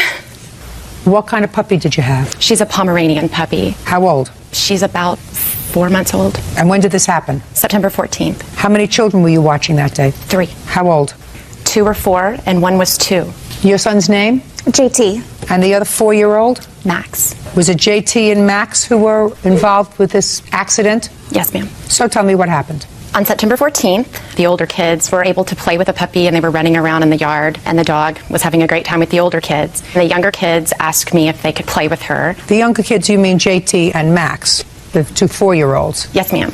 And I said yes. And I took the puppy and we went to the playroom and I was in there for 15-20 minutes and the boys played and everybody was having fun. The dog was chasing them and they were yelling and the dog was barking at him and everybody was having a great time. After about 15-20 minutes, I went to the kitchen to start preparing lunch. The boys were kind of in and out of the play area and there's a little nook off of my kitchen. I was aware of what they were doing at all times. I could hear them. I could hear everything that was going on. Everybody was happy and having fun.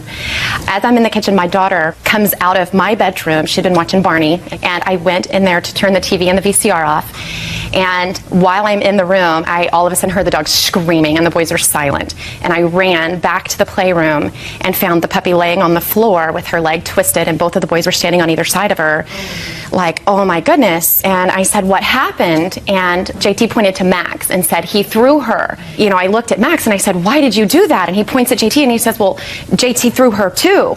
We were both throwing her. And the puppy is screaming the whole time. And I picked her up and I told both boys, I said, go sit down at the table right now. I was upset. So both of the boys went to sit down at the table. I immediately got on the phone with Max's mother. She works 5 minutes away from my house. I said, please come sit with the boys. I think that they broke her leg. She runs straight over. At that time, I had lunch on the table. Her son is also enrolled in my program. How old is he? He is 9 years old. Go ahead. So the other mom shows up and the kids were eating. My daughter was finished at that time, so I put her in the bed for nap time. And I took the dog to the veterinarian's office. Now, your daughter is how old? She's 2. She's a 2-year-old? Yes. So you want Miss Unger to pay for a third of the vet bills? That she agreed to. Did you? That's not exactly true. She had called me 2 hours after the incident. It was 2 o'clock, and she had already gone to the vet and left my child unattended with the other parent without notifying me, and told me that there had been an issue with my son, basically what she told you. And I was so emotional and upset of what was going on. I was in tears after the phone call, and I had told her, you know, at that point I was confused. And whatever you said at that point, I'll pay for. Well, I felt that at that point I was responsible because I didn't know the whole story, and I did, you know, I felt... Okay. Miss Riggs, puppy's okay? She is. Is this a witness? Does she have anything to add to this case? No, ma'am. Not other than a character witness. Okay.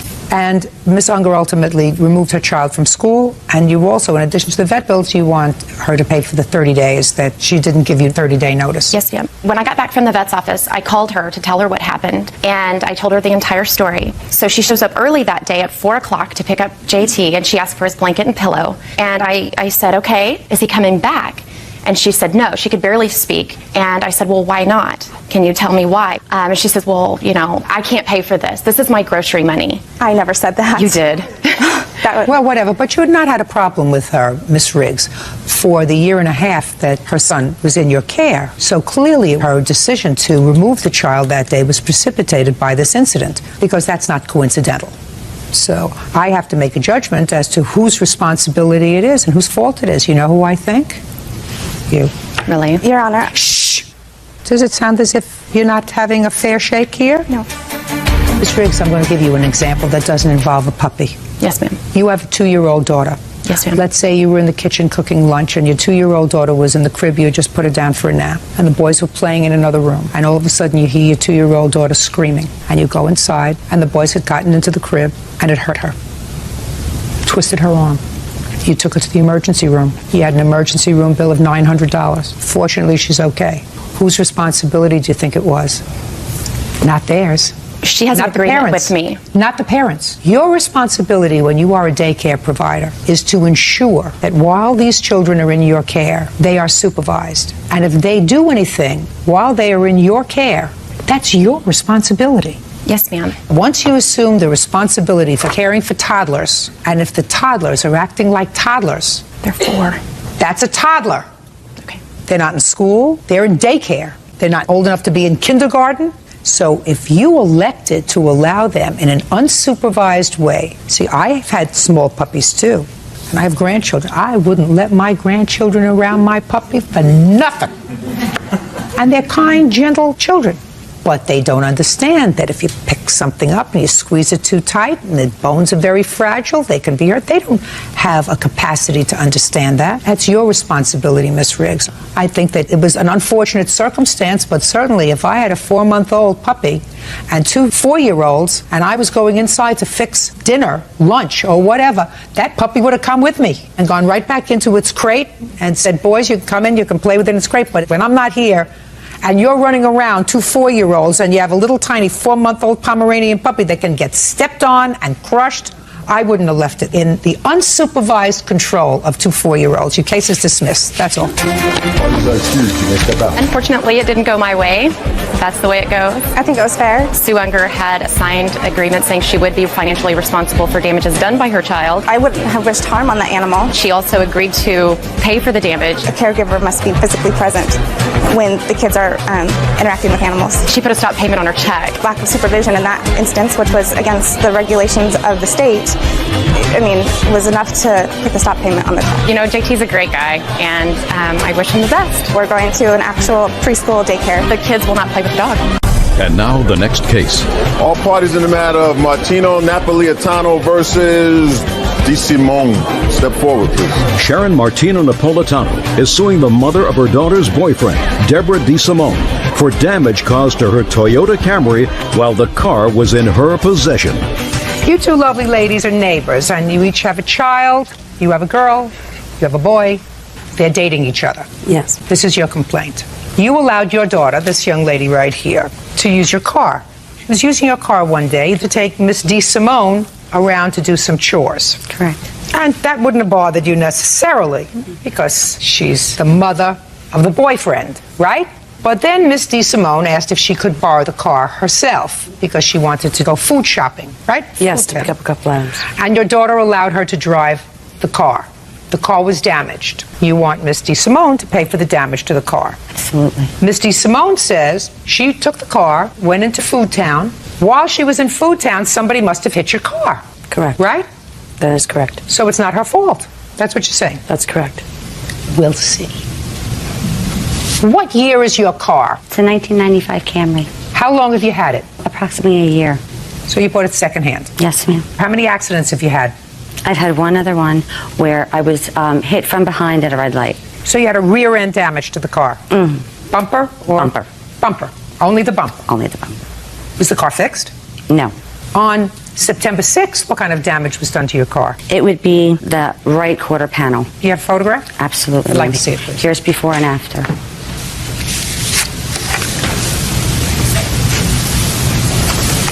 Ooh, that's a bad one. Okay, so you still dating each other? Yeah. Okay, this is not going to be painful. Believe me. We're going to use the but-for rule, Miss Di Simone. Okay. But for the fact that you borrowed the car and took it to Food Town to go shopping, this wouldn't have happened. Unfortunately, you took the car. You didn't have her permission to drive the car. You had a daughter's permission to drive the car. Actually, there was a couple of things that happened prior to that. While I was in the car with her daughter, it was a very rainy day. Her daughter was driving the car. The car was hydroplaning a lot, and she became very nervous and asked if she pulled over if I would drive. I said, no problem, if it's safer. We completed our mission. We did proceed home. Asked if she didn't mind if I ran back out to just pick up a couple of items at the Food Town. That's when all that began, and the police report states differently, if you'd like to see it, that he even stated, the police officer, that he saw prior damage on the car. You mean this prior damage? No, other damage. We're not talking about other damage. We're talking about this damage. But she's saying that there was only damage to the bumper, and according to this, it states that there was... What difference does it make? This damage was not on the car, madam, when you borrowed it. No. That's all I'm talking about. I don't believe so. I am only talking about, well, you don't miss this damage. No. Ma'am, no, you don't have to speak. It was going to be easy. Now it's not so easy. For the fact that you borrowed the car, took it to Food Town, the car would have been parked in her driveway. If the car was parked in her driveway, the same driver that hit her car from Food Town would have had to look for it. Can I please... Stop. Do you understand? Yes, I do. And she's taking your word for the fact that you don't know how this accident happened. But it looks as if somebody hit your car. If she had hit somebody else's car, unless she, I don't know how you can contort yourself to do this kind of a damage to somebody else's car, but you had the car, but for the fact that you borrowed the car, it wouldn't have had this kind of damage. Correct. This damage. Good. Then we don't have a problem. What do you want? Okay. She just got done stating that the car was hydroplaning earlier, okay? It doesn't make any difference. Excuse me. They made it home safely. She has a Jeep Cherokee parked in the same parking lot that she could have used her own vehicle to go to the store. There is no reason to take my little car back out. Let me ask you this question. Now you're getting angry and you already won. So you have to take it, you have to go, find your center. I've been trying to do a lot of it. I've been trying to find a lot of my center. And say, it's over. But I would have never asked her son to use her car. Listen to me, it's a car. She's responsible. Done. Romeo and Juliet here, going to leave here happy. I suggest you do the same. How much did it cost to fix your car? The estimate is $1687.98. That's a pretty cheap estimate for this kind of damage. I think so. It is. Anything else? Romeo, Juliet. Judging for the plaintiff in the amount of $1687.98. Thank you. That's it. I wish I could have presented some more of my facts, but justice was done. I'm glad it's over. Well, I don't know what other evidence that she could have presented, but I think she would have been just as upset, if not even more, and we would still be here today. No hard feelings. I don't think that we'd be borrowing each other's cars. He's my love. He's my Romeo. She's my Juliet, you know. 8-year-old Steve Libera is suing his ex-girlfriend, 19-year-old Amy Warren, for the cost of a trip to Key West. Amy says Steve wants her to pay for the whole trip. Order. All rise. That's just case number 245 on calendar in the matter of Libera versus Warren. Parties have been sworn in, Your Honor. You may be seated, sirs. Have a seat. Mr. Libera, the defendant is your former girlfriend. That's right, Your Your Honor. complaint alleges that you went on a trip with her. She was supposed to pay for the trip. She did, in fact, pay for most of the trip. She paid for the airfare, correct? Yes. She paid for the hotel. Yes, Your Honor, that's correct. But there were certain incidentals. And for some reason she couldn't use her credit card. She, according to you, asked you if you would pay for those incidentals. You did, with the understanding that she would pay you back. She did not pay you back. That's right. And you want the incidentals paid. You want a totally free vacation. Yes, Your Honor, that's what... You want a totally free vacation. Yes, Your Honor, I do. You must be very entertaining, Mr. Libera. The defendant, on the other hand, says she paid for most of the vacation. Those incidentals were yours, and she never made an agreement to pay you back for those incidentals. She paid for, I don't know, 3/4 of the vacation, quarter is yours, and you weren't that much fun. You didn't say that. I just threw that in to make you feel better. Now, you have a counterclaim. Your counterclaim says that he stole property from your apartment. Yes. Items that didn't belong to him. So you're going to tell me about that. All right. When did you take this vacation, Mr. Libera? We took it July 4th through the 7th, I believe, or the 3rd through the 7th. And where did you go? We went to Key West. How long had you and Miss Warren been together? Not very long, a month or two, something like that, Your Honor. Okay, so tell me how it came about, sir, that Miss Warren was paying for this vacation. Well, Amy Warren... just listen to me. Put the papers down, and I want you to look at me.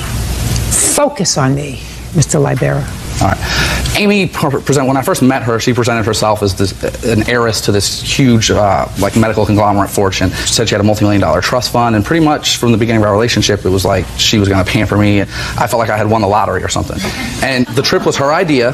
She said that she wanted to take me down there. She was going to pay for the trip, and that's why the trip was to be free. Actually, she said that her dad was going to pay for it, in fact. She booked it in advance. She went through Expedia, paid for the airfare, the hotel. How much was the airfare? Over $3,000. For both of you? Right, that's right. And did you stay in a nice hotel? Yes, we stayed at the Hyatt, Your Honor. Did you have a nice room? Absolutely. How much was the hotel? The entire trip totaled $2286. $2286 for the hotel? For the hotel, airfare, it was all included. That's not true, Your Honor. Oh, so you mean it was more? Yes. You think it was more? That's not helping you particularly, Well, Libera. But if you no, want to tell me it was more, if you want to tell me it was more than $2286, I buy it. Is it more? How much more? Just the airfare and hotel alone was over $3,000, and I got that information from a man named John from Expedia. Fine. So you're saying it was $3,000? Right. I don't think she's lying. I mean, it's just one more lie among many. I'm going to forget that you said that for a moment because I'm sure you're not going to do that again, right? Yes, Your Honor. And how much did you spend on the incidentals, Mr. Libera? $716.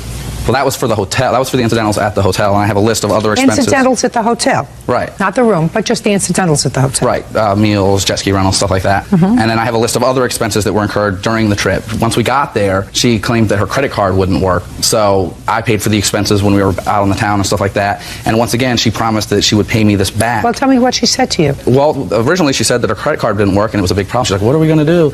And I told her, I said, I will pay for the stuff while we're here as long as you pay me back. And she said, absolutely. When we get back, I'll get a check from my dad. And so from that point on, you know, we did whatever we wanted to do. And it was always agreed that she would pay me back. Okay. Is that what happened, Ms. Warren? No, Your Honor. Tell me what happened. I never agreed. He should have paid half the trip. The trip was not over $3,000. It was $2286. And he did not pay for half the stuff on the strip.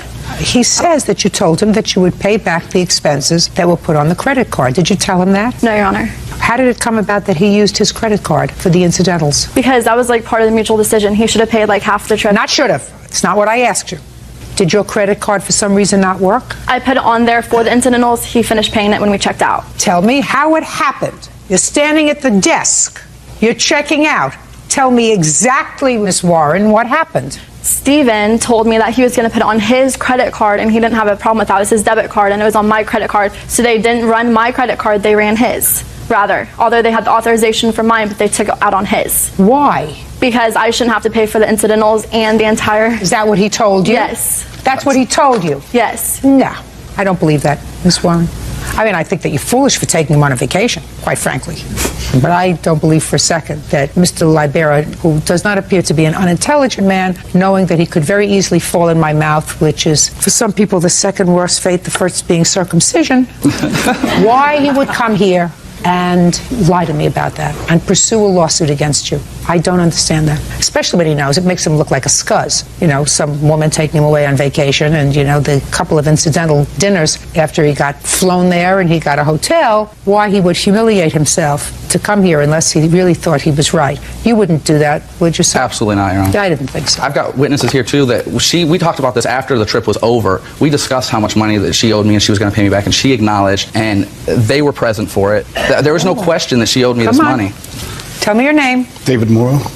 How do you know these people? I'm mutual friends with both of them. Okay, so tell me what you heard her say to him about the incidentals from this trip. She was always insistent that she would pay him back. No, don't tell me what you heard. I heard her on the phone with him and with her father stating that she would actually get a check for the incidentals now and pay you them. heard him on the phone with her. Mm-hmm. If she's talking to him on the telephone, Yes. sir, I don't believe that you're listening in on this telephone. I want to hear what you heard her say. Okay. In her apartment, I heard her tell him that she would get on the phone and get the money as soon as possible to pay him back because he needed the money. Okay, but you didn't hear her say how much? No. Good. And you are? Freddie Coffey, and I'm a mutual friend of both. I actually met Amy a couple days before I met Steve. Okay, go ahead. My girlfriend and I went out to dinner with them, and Amy did actually say that she was going to wire transfer $2,000 into Steve's account to cover the expenses for the incidentals, to cover the overdraft fees that happened on his account because of those expenses, and to also for paint and things like that that we used to when she moved into her apartment to help her out and move into her apartment. So she was going to wire $2,000 in to cover various things, including incidentals. Yes, Your Honor. Stuff that was purchased for the apartment. Is that right? Yes, that's correct. Very good. But you didn't hear a specific amount that she said. Put your hand down, sir. I asked you the question. I asked it twice. Got it? You didn't hear her indicate the specific amount of that $2,000 that was allocated towards the incidentals. No, not allocated towards the incidentals. Sit down. $716 incidentals. Of course, you're not totally a scuzzy, are you? No. Good. Judge Judy continues in a moment. He told me he stole everything out of my apartment. Sure enough, he did. Food, trash can, shower curtain, everything was gone. So he admitted to me. And later today, So you said some vile things to Miss Atkins, and who kicked you out of the party? I guess it was the owner of the house. Did that make you feel better? Not really. Steve Libera claims ex-girlfriend Amy Warren owes for a trip to the Florida Keys. Amy is countersuing, claiming Steve stole over $10,000 worth of property from her home. Now let me hear, Miss Warren, about what you claim he stole from the apartment, and what proof do you have that he stole anything from the apartment? I have the police report showing that he did steal stuff from my apartment the Let me day. see. And What then day? I have What day are we talking about? July 28th. Did you share this apartment together? No. So he came to your apartment? How did he Yes. get into your apartment? Whenever he took my debit card, which I have those papers as well, and used that, he took a key off my key ring and got into my apartment and stole everything. Then he told me when I dropped him off at the courthouse because he had to pay his fines for his probation or whatever he's on. What kind of probation? Almost not an answer. DUI, Your Honor. Why are you asking me a question, sir? I didn't ask you a question, Your Honor. He gave me an and then you said a DUI? No, I'm sorry. DUI is what I was on probation for. And she's lying about everything. The debit card she gave me to buy gas because I had no money in my account because she was having trouble getting me the money that she owed me. And I actually picked that up from her work. There is nothing in here, madam, that indicates that he stole anything from your property. That's the police report they gave me whenever I got the subpoena. That's No, what they I'm just telling you, released. there's nothing in here that says that he did that, and you don't have a witness that saw him take any property from you. Right, because whenever I dropped him off at the courthouse, I didn't think I needed a witness. Then he told me he stole everything out of my apartment. Sure enough, he did. Food, trash can, shower curtain, everything was gone. on. So he admitted to me. Mr. Libera, did you ever tell Miss Warren that you stole property out of her No, I apartment? didn't. Miss Warren, you have to give him $716. That's what you owe him for the incidentals, because I believe that he paid the incidentals and put it on his credit card because yours wasn't working when you went to check out for the incidentals in the hotel. I don't, however, believe, Mr. Libera, that she, each time you used your credit card to pay for a dinner or to pay, I'm speaking, Yes. or to pay for something, that she said to you, thank you very much for dinner, I'll pay you back as soon as we get home. I don't believe that happened, Mr. Libera. And if I'm wrong, I'm sorry. Just consider this. You got most of a vacation paid for, and you had a really good time. There's more to the story here. Listen to me. Is there more to the story that you want me to hear, sir? Because I've already decided to rule in your favor. So is what you want, Mr. Libera, you want to try to change my mind? No, I don't, Your Honor. Absolutely not. Good. That's all. Thank you very much. Counterclaim is dismissed. Parties are excused. You may step out. He stole my dignity, my love, my honesty, everything I had. She bragged about to people that she was paying for everything. She was real proud of herself. He's just trying to get me back for even more. Don't trust girls. Oh, life experience. Oh my gosh, I never want to experience it again. Property deposit and stolen property. Court come to order. All rise. Have a seat, please. Hello, Judge. Case 2066, Michelonius versus Robertson. Thank you. You're welcome. Mr. Robertson, how long had you been living in your apartment prior to renting a room to the plaintiff? I believe it was about 3 years. You had been living there by yourself? No, I had roommates previously. When did the plaintiff move in? I believe that it was January 1st of 2017. 2017? It may have been 2018. It was the first, I forget. It was 2018. That's correct. How long did he live there with you? He lived there with me until September of 2021. So far, that correct, sir? Yes, ma'am. So now let me understand this lawsuit. Mr. Robertson lived in his apartment for 3 years. You answered an ad for a room. You lived with him in his home as a tenant from January 2018 until September 2021. Correct. At that time, there was a dispute. We will get into that in a moment. There was a dispute. During part of that time, Mr. Michelonius, you did not pay rent. Is that correct? During COVID? That's correct. For what period of time did you not pay rent? Well, there was, Give me how many months you did not pay rent? There was... You don't have to think out loud. How many months between January of 2018 and September 2021 did you not pay rent? Give me a number. That's a number. 4 months. Some months I paid partial rent. But there were 4 months that I did not pay any rent. 4 months, no rent. And how many months did you pay partial rent? I believe that would have been 4 or 3. So for 7 months, you did not pay your rent. Paying partial rent is not rent. Now, my question to you, Mr. Robertson, is this is an apartment that you rent. Was your rent current? My portion of the rent was current. What do you mean your portion? My portion that I was responsible for. No, it's your apartment. You're responsible for the whole thing, Mr. Robertson. Yes. Okay? You're responsible for the whole rent. And if what you chose to do was to say to your landlord, listen, I have a roommate, I'm just paying my portion of the rent, my roommate isn't paying his, right, then your rent wasn't paid. Yes. And I assume that your rent wasn't paid for the same period of time that he didn't pay you his portion of the rent. Yes. Was it for any period of time greater than that? Greater than the 4 months or the 7 months that he didn't pay rent? I went through my bank statements and they went back until, I believe, July of 2020. And that's as far back as my bank app lets me go. Okay. There were more months than that I received partial or no rent payments for. From him? From him. I'm asking you about your landlord. If you didn't pay your landlord, you telling me your landlord didn't file an eviction against you? There were several months that he did pay his full rent, and so that would have meant that the entire rent for that period. Well, I know, but if the rent was not paid, did your landlord ever serve you an eviction notice? No, there was an eviction moratorium in Alameda County at that point for unpaid rents due to COVID. Gotcha. So that would it be a fair statement that you both took advantage of that? He took advantage of it, and so did you. I wouldn't say that it was me trying to take advantage. I would just say it was my inability to cover the entire rent. Your portion as well as his? My portion was always covered. Your portion was covered? One. And when did you leave there? I believe it was the 3rd or 4th week of August of 2021. So you both left the place at about the same time? I left involuntarily, but yes. Well, you left involuntarily because that's what this case is about. Okay, so now I have the structure of it. Do you understand the structure of it? I understand. You understand the structure of it? I just want to make sure that people out there watching understand the structure of it. So you were the rentor, and you had an argument. It resulted in a protective order for somehow some genius put him out of his own apartment because of these protective. You weren't in the hospital for anything, were you, as a result of an assault? No. You have no medical records there of being treated for any injury. It was a harassment. Just a minute. Do you know my husband harasses me every day?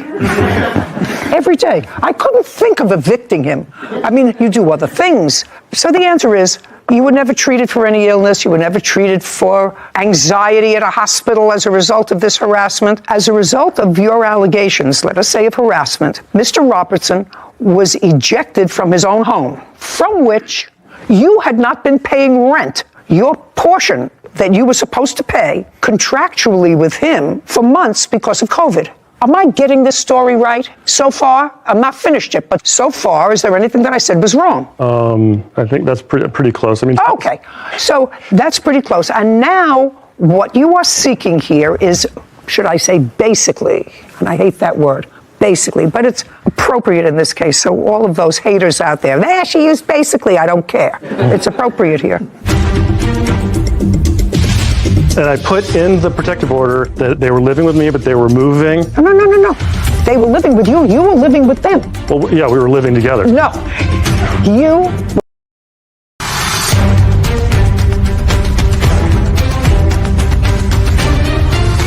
Mark Michelonis claims his former roommates, Christopher Robertson, owes for rent, a security deposit, and stolen property.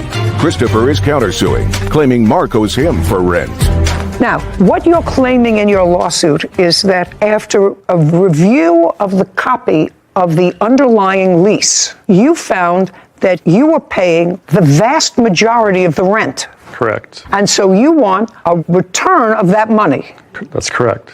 Under what theory in the law? Well, basically that he defrauded. No, now you can't use a basically. Okay. I want to know what theory is there in the law that says if I own a building and I lease to someone the whole building for $10,000, and then I find somebody who is prepared to pay me, and I have the first 2 floors of the building. Third floor is vacant. I find somebody who's willing to pay me $9,000 a month just for the top floor. That makes me a good business person. But unless there is something that prohibits him from doing that. There is, Your Honor. Show me. There's a clause in the lease. No, just show me. Okay. I'm a lawyer. I can read a lease. So the sublease that I agreed to with him incorporates the entirety of this master Just a second. lease. I'd just like to see it, please, sir. I'd just like to see it.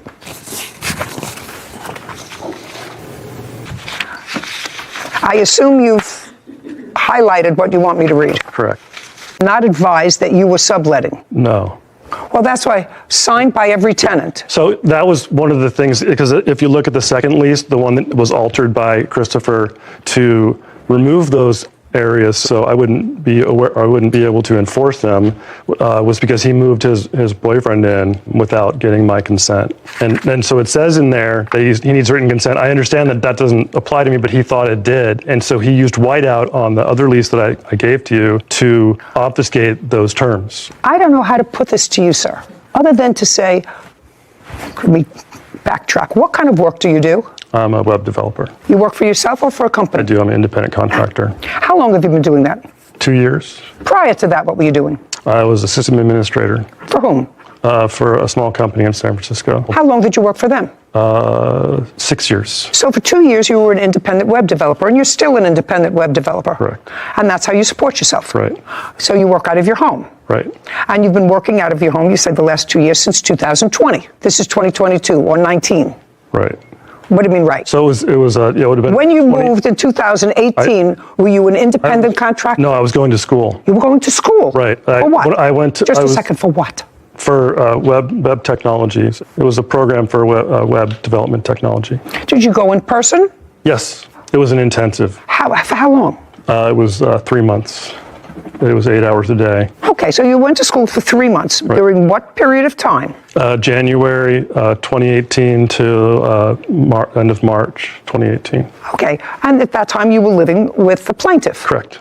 Okay, so you needed a room for that 3-month period, and after that time, you supported yourself by being your own boss, by developing websites. It took me a while to find a job, but yes, industry. And so what did you do? So I started taking on independent work. So you never actually got a job outside of the independent work that you did? That's correct. So you support yourself by doing web development out of your home? Yes. So you used the home that you were living in, that room that you were renting, for not only your personal business, but you operated a place of business out of your residence. Okay.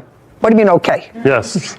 Yes. I just want you to see how ridiculous you are. You want $10,000 because you overpaid what you consider your fair share of the rent. That's not going to happen. You come here, you didn't pay rent for at least 7 months because of COVID. You were working according to you. You were a web developer, still are. It's 2022 because you have no other job other than being a web developer. You stopped paying rent. You moved out after he did. Correct? Well, did you pay I'd like to correct in the month that you lived there when you had put him out of his house because they were moving out. I did not put him out of the house. I thought that was a protective order. It was, but they were, and I put in the protective order that they were living with me, but they were moving, and so. No. They were living with you. You were living with them. Well, yeah, we were living together. No. You were living with the defendant. He wasn't living with you. You were renting a place, although you weren't paying rent from him, and the underlying landlord wasn't getting his money, all of his money, because he wasn't getting your money. And what's coming to me is that somebody got stiffed with rent, and that would be the landlord who rented you, you're playing me, to award you $10,000 for overpayment of rent. Your Honor, could I clarify something? The times when I didn't pay rent, I was not working. It was during COVID, so the first couple months of the COVID lockdown, I lost all of my contracts, so I didn't have any money. And so I was using there was a COVID process where you could, basically say that, There's no basically in there, only I used it once. Well, I did not have the money to pay rent. I was not just making money and not paying rent. I would not do that. I was broke. All of my contracts dried up because nobody had any money. I was working for small So what are you companies. suing him for now? The government was very good to you. This is a very interesting America. It's a rent forgiveness, it's a rent moratorium. That doesn't mean the state where you live. What state do you live in? California. California. That doesn't mean the owner of this premises was given some sort of a break that they didn't have to pay for utilities, taxes, mortgage on the building because it's used as a business. As far as I know, there wasn't a moratorium on that, but there was a moratorium on two seemingly able-bodied people to say to the landlord, I can't pay my rent. To add insult to injury, you think that I'm going to give you $10,000 because he charged you more than whatever the 3rd or 40% of your occupancy of the apartment, and he shouldn't have? That's not going to happen, sir. So forget it. I've been here a long time. If a landlord is owed $5,000, yes, he doesn't say, well, tenant owes me $5,000, but his apartment was clean. I'm going to give him back his $2,000 security deposit. That doesn't happen.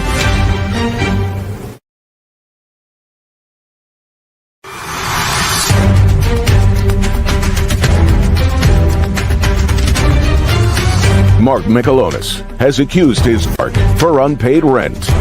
Now, you gave him a security deposit. That is part of your lawsuit. Correct. So I want you to forget the overpayment of rent because it is ridiculous. Okay. So now let's go to the security deposit part of your complaint. Did he give you a security deposit? He did, Your Honor. Now, he didn't pay rent because of this moratorium on rent. Did you get your security deposit back from the landlord? I did. How much?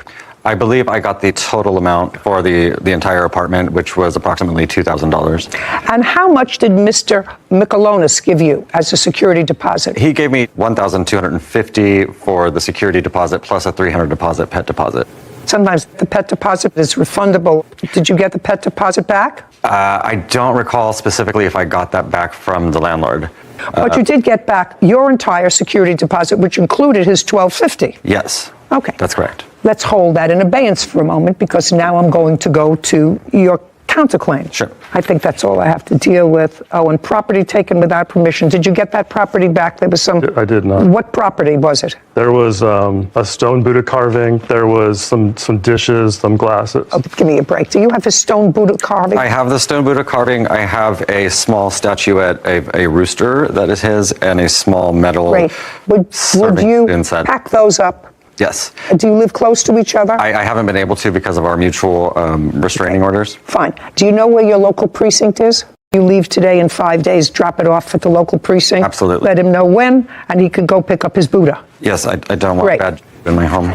Terrific. Now, money owed for COVID debt is your counterclaim. Yes. Which is what? It how is much? a total of $55.35, I believe. For what? That is the unpaid rent. But you didn't pay his rent, you just told me. Right, and so this is the outstanding balance of the rent that he never paid that I'm responsible for as the master tenant. Oh, no, you just told me that you got your security deposit back. If you got your security deposit back, sir, that means that the landlord is finished with you. According to the law... Not according to the law. If you got your security deposit back, the entire security deposit, the landlord has written it off because otherwise he would have taken your security deposit if you owed him or her money. Do you understand what I'm saying? It's very simple. I understand what you're saying. It's very simple. I wish I could explain that to them in your well in your manner. I want to tell you something. I've been here a long time. If a landlord is owed $5,000, yes, he doesn't say, well, tenant owes me $5,000, but his apartment was clean. I'm going to give him back his $2,000 security deposit. That doesn't happen. So only in the land of Oz does that happen. They might live there. No, they might live there, but I don't live there. Okay. You owe him $1,250 for security deposit. This case is over. Your counterclaim's dismissed. We're done. Court is adjourned. Thank you very much. I would just like to bring Bye. Well, I was a little upset. He's being a drama queen. The clause in the lease was to prevent people from basically taking advantage of the fact that they've been living in a place for a long time and gouging rent for new tenants. He said I was price gouging him because he was enough to pay more rent than he might have if he had done some more research. They were trying to make it equal, and I was unjustly charged. Well, I can't say it wasn't very satisfying to hear the judge call his claims ridiculous to his face. Basically, he was leaving the front door open, making it so my dog could escape easily. He was filling the house up with smoke. We both burned sage. He was basically trying to get me riled up. He wanted me to move. While I am disappointed that I won't be able to recover some of his COVID debt. Basically, the moment that he was, it was inconvenient for me to be there, he tried to make my life miserable. I'm glad that I will never have to see him again, and this is done. I'm not living with roommates ever again. I've got my dog, and we're cool. He was a nightmare, and I never have to see him again. Far be it from me to second guess another judge, but it would seem to me sort of outrageous unless there was some sort of a physical altercation. Why anyone, because he clearly was excluded from his house. He left first, and he said, involuntarily. Would anybody exclude the original tenant? When I read the papers, I thought the same thing. I thought that was outrageous that they would throw out the primary leaseholder on a lease in favor of his subtenant, which may or may not have been legal to begin with. I can understand it if there was something more serious, but harassment, I just don't understand it. But mine is not to wonder why. Mine is but to do what I do. And I don't think that when you come into a court where you have at least participated marginally in a giveaway, to then come in and say, you know what, there's a technical thing. He wasn't supposed to charge me this much rent because I didn't occupy this much of the apartment, whatever. Ridiculous. When you didn't pay rent for 7 months anyway. It made my job. Court come to order. All rise. Have a seat, please. Hello, Judge. Case number 2008, Delano versus Taylor. Thank you. You're welcome. Briefly, and then I'll get into specifics. You sold over the internet some wigs. You claim you sold them to the defendant. Yes. They were charged on a credit card. According to you, it was the defendant's credit card. You shipped the wigs. The defendant, according to you, received the wigs, then challenged the credit card charge, and the charge was reversed so that you did not get your money. And Ms. Taylor kept the wigs. It is Ms. Taylor's claim that you never sold her the wigs, that you sold the wigs to clients of hers, and if they didn't pay you, that's not her problem. Is that your defense? Yes, ma'am. Okay, yes, ma'am. Stop jumping up and down because it makes me seasick. Okay. Stand still. I can't. You can't. You want a stool to sit on? No. You sure? I just have anxiety. Okay. Ms. Diallo, how long had you been in the online wig business? 3 years now. And on what date did Ms. Taylor contact you? October 1st of 2021. Had you ever dealt with her before? I haven't. A customer of mine actually referred her to me. You had not dealt with her before? Correct. And her first order was for what? A 34-inch deep wave wig unit. I don't know what that is. Tell me how much it cost you. $391. And how much did you charge Ms. Taylor? $491.96. And you shipped it to her? No, I didn't. Where did you ship it? Right now, I didn't ship anything at the moment. Okay, so she ordered the first one for $491. Yes, and then after that, I shipped after. How many did she order all in total? In total, 5. Within what period of time? In the span of 4 days. Okay, and Ms. Taylor, you do not deny the fact that 5 wigs were ordered in a conversation over the internet with the plaintiff. Mm-hmm.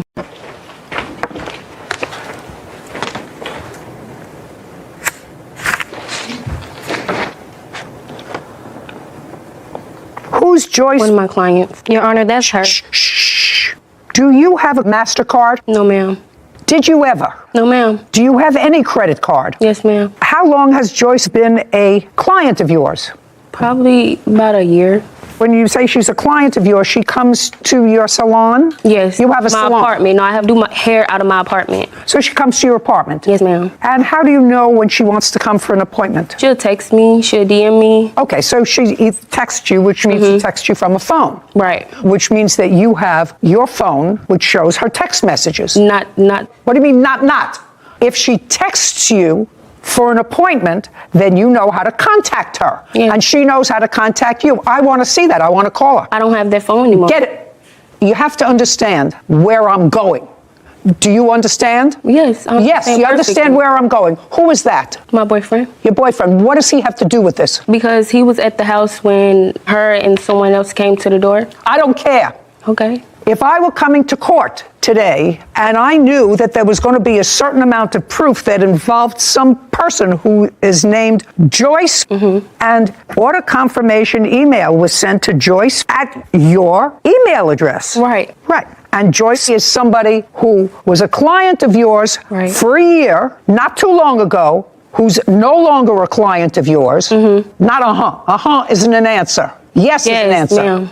But you can't give me her number. That's two different things. You see, if she may have blocked your number, she won't block my number. That's not what you told me. You told me you don't have that phone anymore. I don't. Well, and she blocked me. How do I know that? Her. I don't know. How do I know that? Did. Yeah, right. Okay. Dora Dynasty, is that your? Yes, that's my business. That's your business. Well, these wigs were sent to Dora Dynasty. Right. Right, I know right. And who is? A client. And is still your client? No. No. Okay, you seem to be having a lot of trouble in your business. How? Yeah. I've been having this trouble ever since the wigs have got delivered, and she hit me about a dispute. Let me explain something to you. You purchased the wigs based upon her conversation. I got just pay careful attention to me. They were all delivered to you. Right. That means you bought them. If somebody stiffed you, that's not her problem. But according to her, and you acknowledge that she sent you 5 wigs, and the is not an answer. Do you understand? You following me? Okay. What was the total value of her purchase? $21.96. And can I see the reversal of that charge on your credit card? Yes, ma'am. Now, at some point, your credit card was charged. At some point, your credit card was charged. That's either a yes or a no. No. Whose credit card was charged? My client's. Which client? I'm not sure. Whichever wig she said was disputed. You said in your answer you kept all the wigs. No, I didn't. I didn't keep all the wigs. They got delivered to my house. 2 of them I installed, and the rest they picked up. The wigs got shipped directly to my salon. The wig shipped to my apartment because I was going to do their hair. I told them about the vendor. Are you trying to tell me that despite the records that she has, that you were the contact person on all of this? Right. No, they paid who? They paid her. They paid for the wigs and they got them shipped to my house. Were 4 different people charged for the wigs? Yes. 4 different people? Yes, she did 5 different transactions. Are you telling me that the 5 different transactions were all her? All her. That makes my life easy. So what you're saying to me, she charged it on 5 different cards. Yes, no idea. But she is all of those people. All of them. How? I'd like to see it. Please.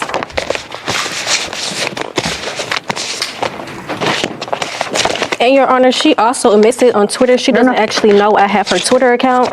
And this is how she gets them. She orders, May I see it, please?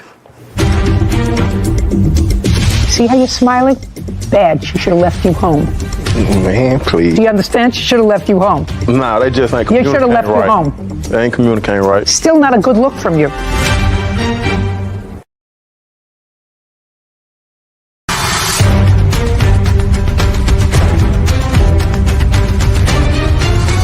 Fatoumata Diallo claims salon owner Kanaya Taylor owes for the cost of 5 wigs. What's Beauty? That's her business name. Business Twitter. I don't have a Twitter. Right. I have an Instagram, 2 of them. I have and a business page. That's what I have. I don't have a Twitter. Do you have my Instagram? I do.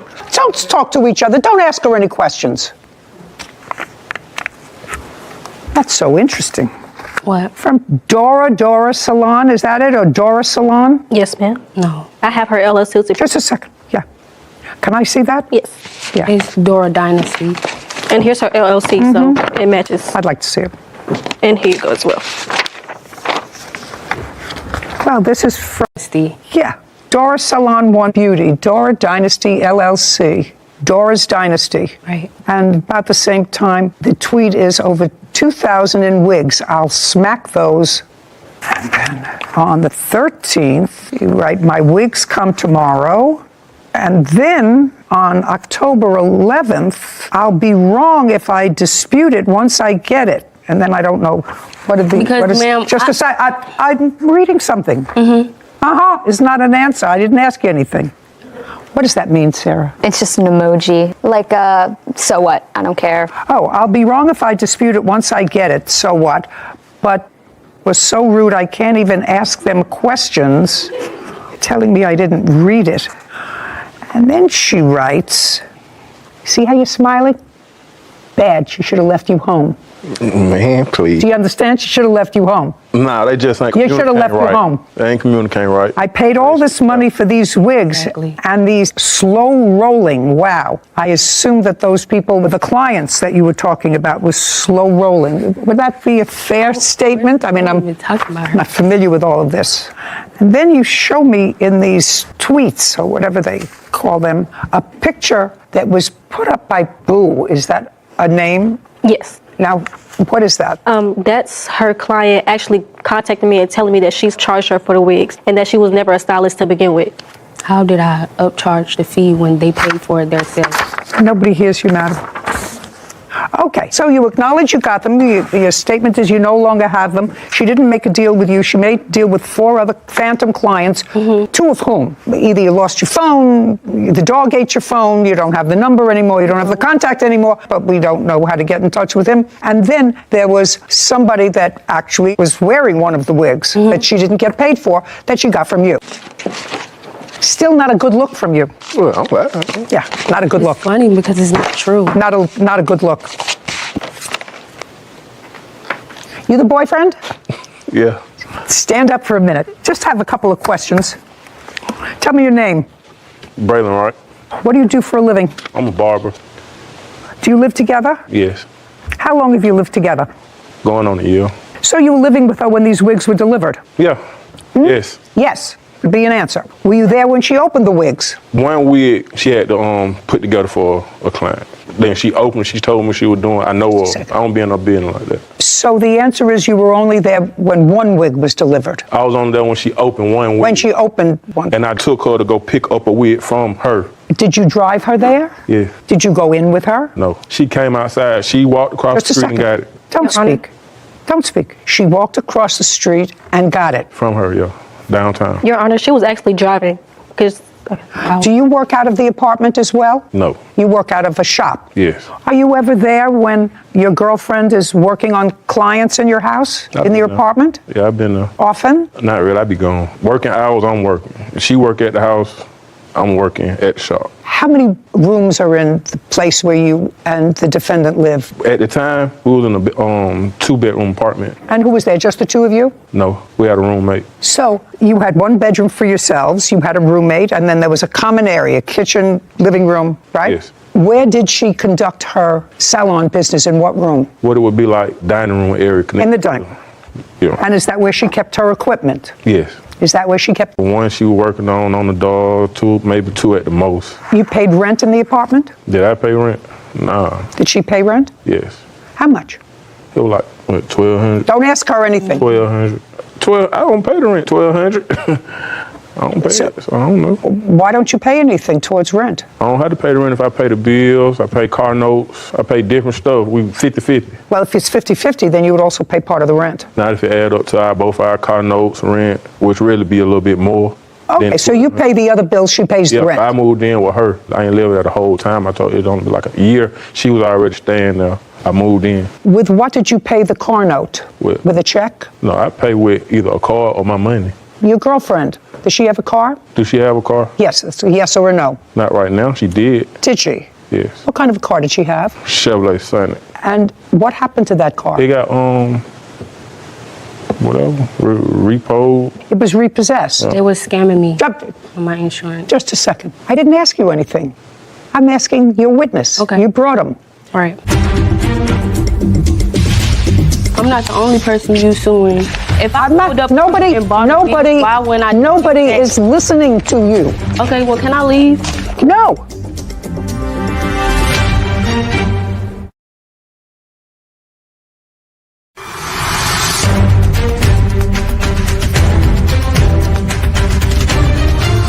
Fatoumata Diallo has accused salon owner Kanaya Taylor of stealing 5 wigs. Kanaya says Fatoumata was trying to scam her. So the car was repossessed. When? Don't look at her. Give me a month, give me a year. Was it recent, in the last 3 months, 4 months? I can't give you a month. So it was repossessed because of non-payment of whatever the note was, because that's the only basis to repossess a car. Okay. Now, you say you're not living in that same apartment anymore. You were living in this 2-bedroom apartment with a apartment. I moved. She moved with me. Okay. You moved when? November. November of 2021. Yes. Just about the time of all these disputes over wigs. Did your roommate remain in the apartment? Yes. Did you have a lease in that apartment? Yes. Was your lease over, or did you move out during the lease? It was over, and I renewed it for my roommate. Now, the lease was in your name. Mm-hmm. Is not an answer. Yes is an answer, and you renewed the lease even though you moved out. Yes, ma'am. Where are you living now? In Conyers. What kind of place? House. And I pay all the bills. And what does your girlfriend do? She works. What does she do? She does lashes. She does hair. She does nails. She's an entrepreneur. Does she have a website? Yes. Yes. What's the name of her website? You think? Yeah, I think. I don't be on her. I don't shop with her. Got it? Looking.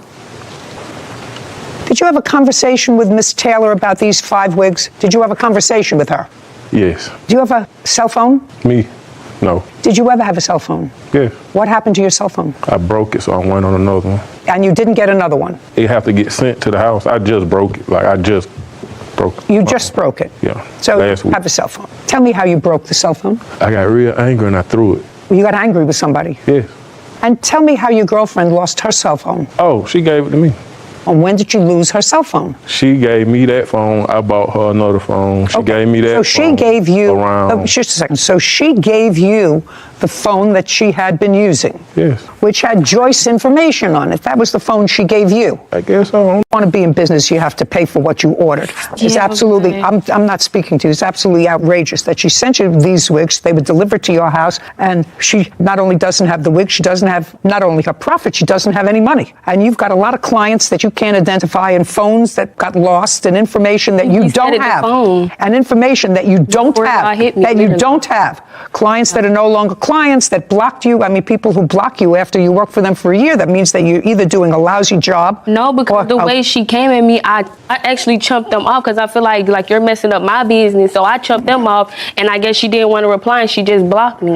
2196, judgment for the plaintiff. Your Honor, I have other text messages. I was out of business for like month and a half. I have to tell you something. I can't discern whether you lost business or not because of this. I cannot discern that. I can give you back the money that you lost as a result of shipping her 5 wigs and not getting compensated for it. And I also have court fees, and I ordered a PI as well. But just a second. More people that I will hear. For wigs. What were your court fees? I'm not the only person you suing. If I pulled up nobody is listening to you. Okay, well, can I leave? No. It's court fees. And I also have my incident report that day. Just a second. Would you please just give me the court fees? You said you had court fees and you hired an investigator. Yes, I did. And I'd like to see that invoice, because that you're entitled to. I have the text messages with my PI.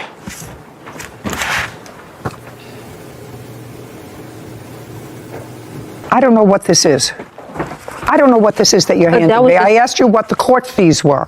I have my PI phone number. You have nothing? I didn't print out my court fees, but I do have my warrant. Do you have an invoice from the investigator that you say that you hired? Yes. And the work that... And we have the text message trying to find her, everything. Can I see it, please?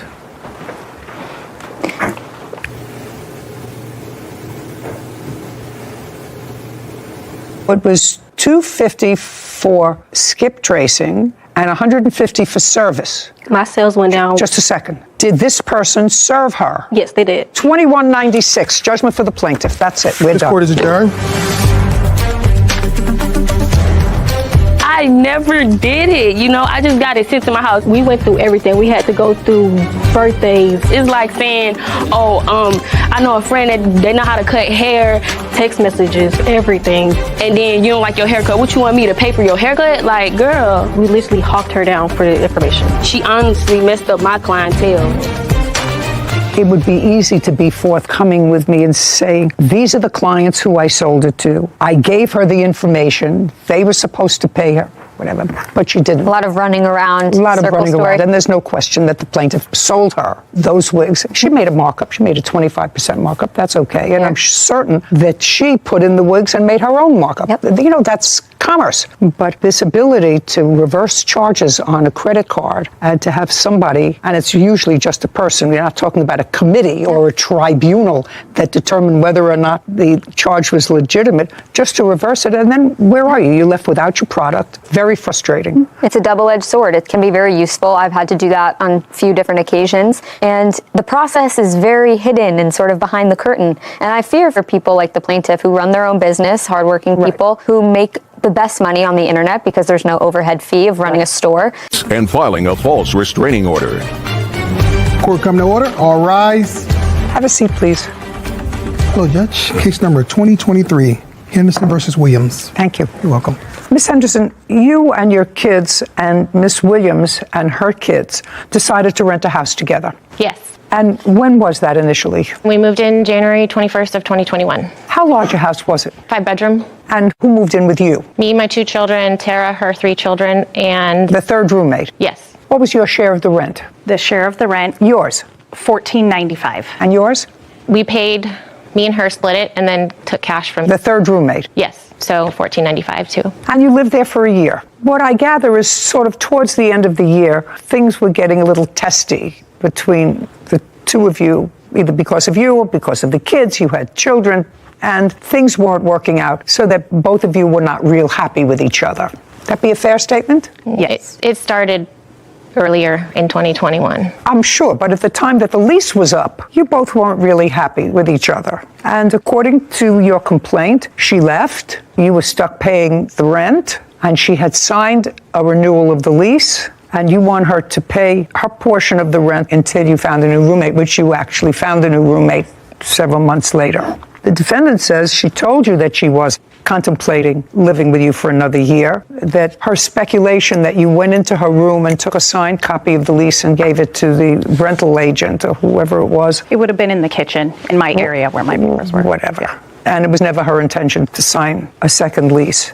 Your lease was up in January of 2022. Yes. The defendant was away for a period of time. When was the defendant away? Just prior to January of 2022. She went to Hawaii for... The signed copies of the lease to the landlord? No, they were turned in December. By both of you? For the lease renewal, all three of us re-signed in December. And I have a copy of that. What I'm asking you is, were they turned in, because that's very easy to verify, were they all turned in before she went to Hawaii? Yes. Okay, I'll see what you have.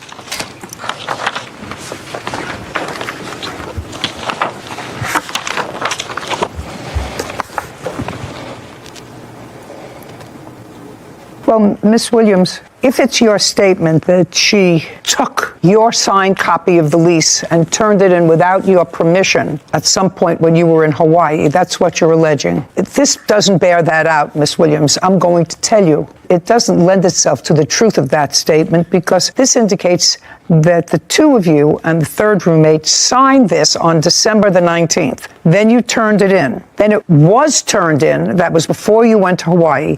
The landlord signed it on December 20th, which means that if the landlord signed it on December 20th, he signed it before you went to Hawaii, which means she couldn't have stolen your copy of the lease. Right. Do you understand? Yeah, no, I'm not stating I was in Hawaii when she turned it in. I left for Hawaii January 8th through the 18th. I understand that. Okay.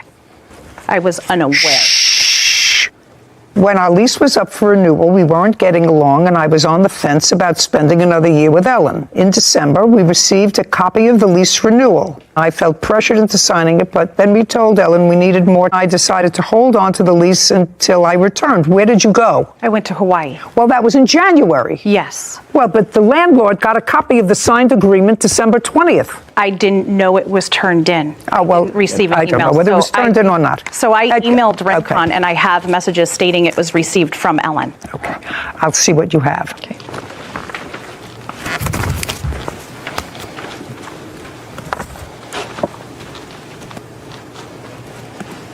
No, this doesn't say that at all. The lease renewal was signed by all three tenants. Correct. Lease was signed by all three tenants, and it was received before you went to Hawaii on the 20th of December. Okay, easy. You moved out in February? January 31st of 22. When was the first lease up? The 22nd of January 22. So you stayed on after the lease was up? Yes. Why? I wasn't completely moved out yet. I was in Hawaii. Bad. I had reached out to Rincon about paying extra to pay the extra few days. No. Okay. And when did you get a new roommate? Did you keep blowing her off, or did you answer her? No, No, just a second. I did not. Did you blow her off, or did you answer? So the answer is you blew her off. You blew her off. Yes. About the rent, which she was stuck with. Right. Right. Okay, good.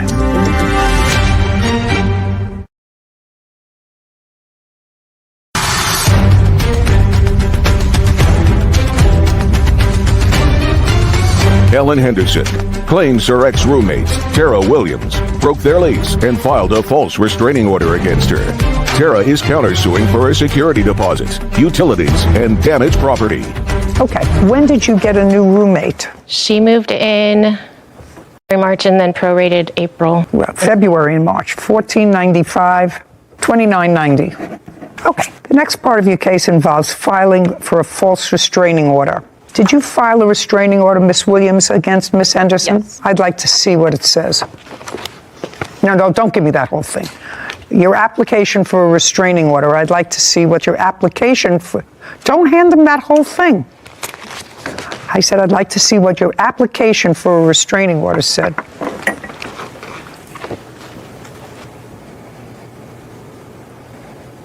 Okay, so what you say is she sent you 3 letters. You're asking because she sent you 3 letters. They were annoying. I want to know what she was asking for in those letters. Was she asking for rent money?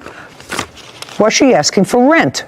Yes. Okay, so she was asking for her money. Yes. For your rent money for the months that she didn't have a roommate. Well, that's not harassment, madam. There's more, but... What? There's more. She's telling me that I stole some of her stuff and stuff. In the first letter, it says, if you don't pay this in 5 days, we'll take. Yeah, she's allowed to say that. Okay. Yeah, which so is she wrote totally to you. fine. But she sent it 2 more times, emailed it, and then showed up at my children's school while I was dropping them off. Did you keep blowing her off, or did you answer her? No, I. No, just a second. I did not. Did you blow her off, or did you answer? So the answer is you blew her off. Yes, I was fine with going to court. You blew her off. Yes. About the rent, which she was stuck with. Right. Right. Okay, good. $29.90 is what she owes you for rent. Now, part of your counterclaim for get money for debt. And her. No, how much did she pay? It was half of. How much was your security deposit? $1,747.50. 1,747. Is that right? Yes. Is that right? Yeah. Okay. And where is her security deposit? In our lease, it states that if you break the lease, the deposit stays with the house. And I have an email from the property management stating that same thing, that she signed a lease saying that if she leaves early, the money stays with the house until everyone moves out. So the security deposit, if you and your new roommate keep the house safe, you're going to get back. Mm-hmm. Is that right? Mm-hmm. And you don't allege any damage. Is that correct? I had to clean up the carpets in her room upstairs. And okay, do you have an invoice for that? No, I did it myself. Okay. 2,990 less 1,747? $1,243. So far, she owes you $1,243. That's less the security deposit, which you and your hopefully neat roommate will get back. May I say something about the payments for rent? So it was me and her doing equal rent at $1,795.25. So that's what I paid. Me and her paid that in January, and I paid the entire amount in February, March. I understand she was no longer paying rent. You're getting the rent, but I'm deducting from that. My portion is $1,795, and that's what I'm asking her for, because that's what her portion was when she moved out as well. Just a second. Am I correct that she, at the time you moved in, individually paid as a security deposit $1,747? Is that correct? Yeah, but I'm talking about the rent payments. It's not $1,495, it's $1,795. Was your rent each month $1,495 or $1,795? $1,495. Can I see it? Anybody have any proof of that? I printed out the log, but she paid us $300. The third roommate? Yes. The third roommate? Right. So your amount was $1,495? Correct. I got it. Up until the end of December. Okay, I'm finished. Now, the next part of your counterclaim is for utilities. Security deposit you get back. What utilities do you think she owes you? She did not pay me November, December, January, or February closing for utilities. Did you pay them? I paid them. I'd like to see where you paid them. No, don't give me a whole bunch of papers. I don't want to see a whole bunch of papers that I have to go through. I want to see what utilities there were, when you sent her a statement of what the utilities were. Yes. I assume it worked that she paid you a portion of the utilities. Yes, it was. What portion of the utilities did you pay? We split it equally the whole time we were there. Okay, so whatever utility bills that were paid by her, you were supposed to pay half. Correct. Which did you? My last payment to her was December 4th for Spectrum Water, Trash, and Gas. That was 12/4. Mm-hmm. How much did you pay her? $364.61. Okay, just a second. Did she pay you $364 in December? She did for prior months. So that was for November. That covered November. If it was paid in December, that covered November. It would have been more so October. I can't get involved with that, madam. Don't give him a whole bunch of papers. Don't give him a whole bunch of papers. December and January statement for utilities. You were gone in February. Yes. December and January getting your rent. Now we're going to settle up on the utilities. And I didn't include it in the lawsuit, but she still owes me for trash. And I have a list of stuff that she took of mine that I did. I'm not interested in it, Miss Henderson. And it didn't work out. You should be very happy. She's gone. You didn't like her. She overcharged me utilities with her business expenses. Okay. Every month we lived there. Did you come in contact with her on the 25th of May in a pedestrian car incident? Not that I recall. About 1 minute to 8 in the morning. Who drives a white minivan? Me.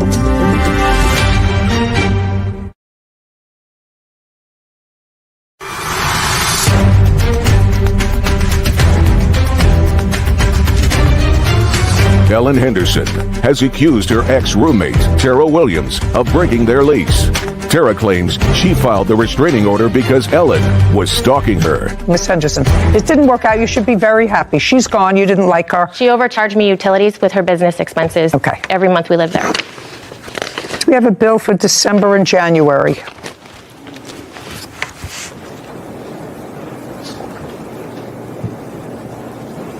If there's anything here that's not December and January, I'm dismissing that part of your claim. And I already have a bill that's dated April of 2022. Right, that was for January and February water. That's $390. Billing date 4/14.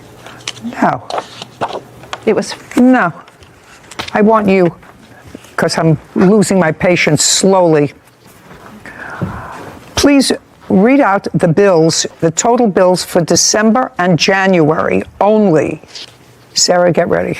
Can it go till February 1st? Yes. Okay. By the way, while she's looking for that, did you go to her kid's school? She didn't pick up a letter from the mailbox. She knew it was coming from me, and I had to go back to the mailbox to get it after a month.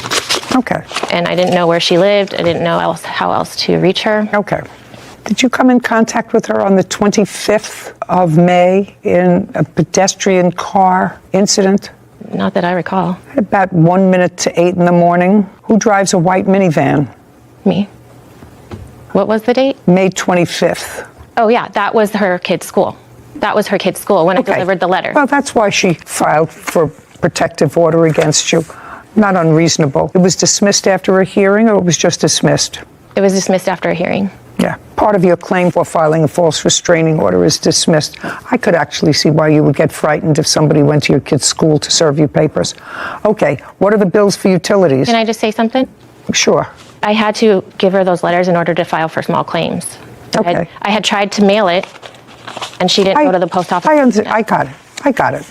Could we have the utilities? Which utility and what is it? You should have all this together for me and not make it difficult. Okay. This is why you were coming. Don't read out the numbers, what the utility is for what month and the amount. So water, $257.94. Water for February was $132.09. For 12/03 bill date for electricity was $167. What date?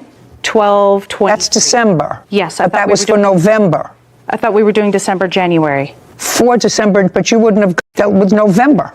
It was prepared 12/03. They're not prorated. Come on, let's go. Okay, 2/04. This was prepared for electricity, $74.72. Okay. This one was for the date that I ended of 1/28 to 2/01. It was $12.78 for Edison electricity. Let's move on. And then this is gas for 12/29 to 1/27. It was $37.04. And then the ending charges was $5.72. Got it? $5.72. I can't believe it. Okay, would you add those up? Yeah. And your arrangement with her, Ms. Henderson, was that you each paid half of the utilities. Is that right? Yeah. Can I say something about that too? Back in April or May of 2021, I had went to her to speak and ask about me paying less for water, gas, and electric because she brought all of her Airbnb laundry. She has a cleaning business. And our washers and dryers were going constantly. And she didn't meet me halfway, so I was stuck paying half. Fine. I have the total whenever you're ready. $507.51. Divide it by 2. $254. $1,243 less $254. $1,243 is what she's owed now, less the security deposit. I love this case. Couldn't be more excited about it. $989. Judgment for the plaintiff, $989. Your Honor, I had finished. two Thank you very much. that We're were done. Court is adjourned. Thank you. It's sad that I lost, but I put up a good fight. I'm happy with the decision. She didn't want to live with me, that there were issues. Why would you turn in a lease to renew for a whole nother entire year with someone? It's been a lot of stress. I wanted her to file suit so I could see her in court in order to take care of the matter. I had nowhere to go, and I didn't think she was going to renew. It's going to be a good situation. I really got along, and I loved her and her kids, and I don't know that I could have done anything different.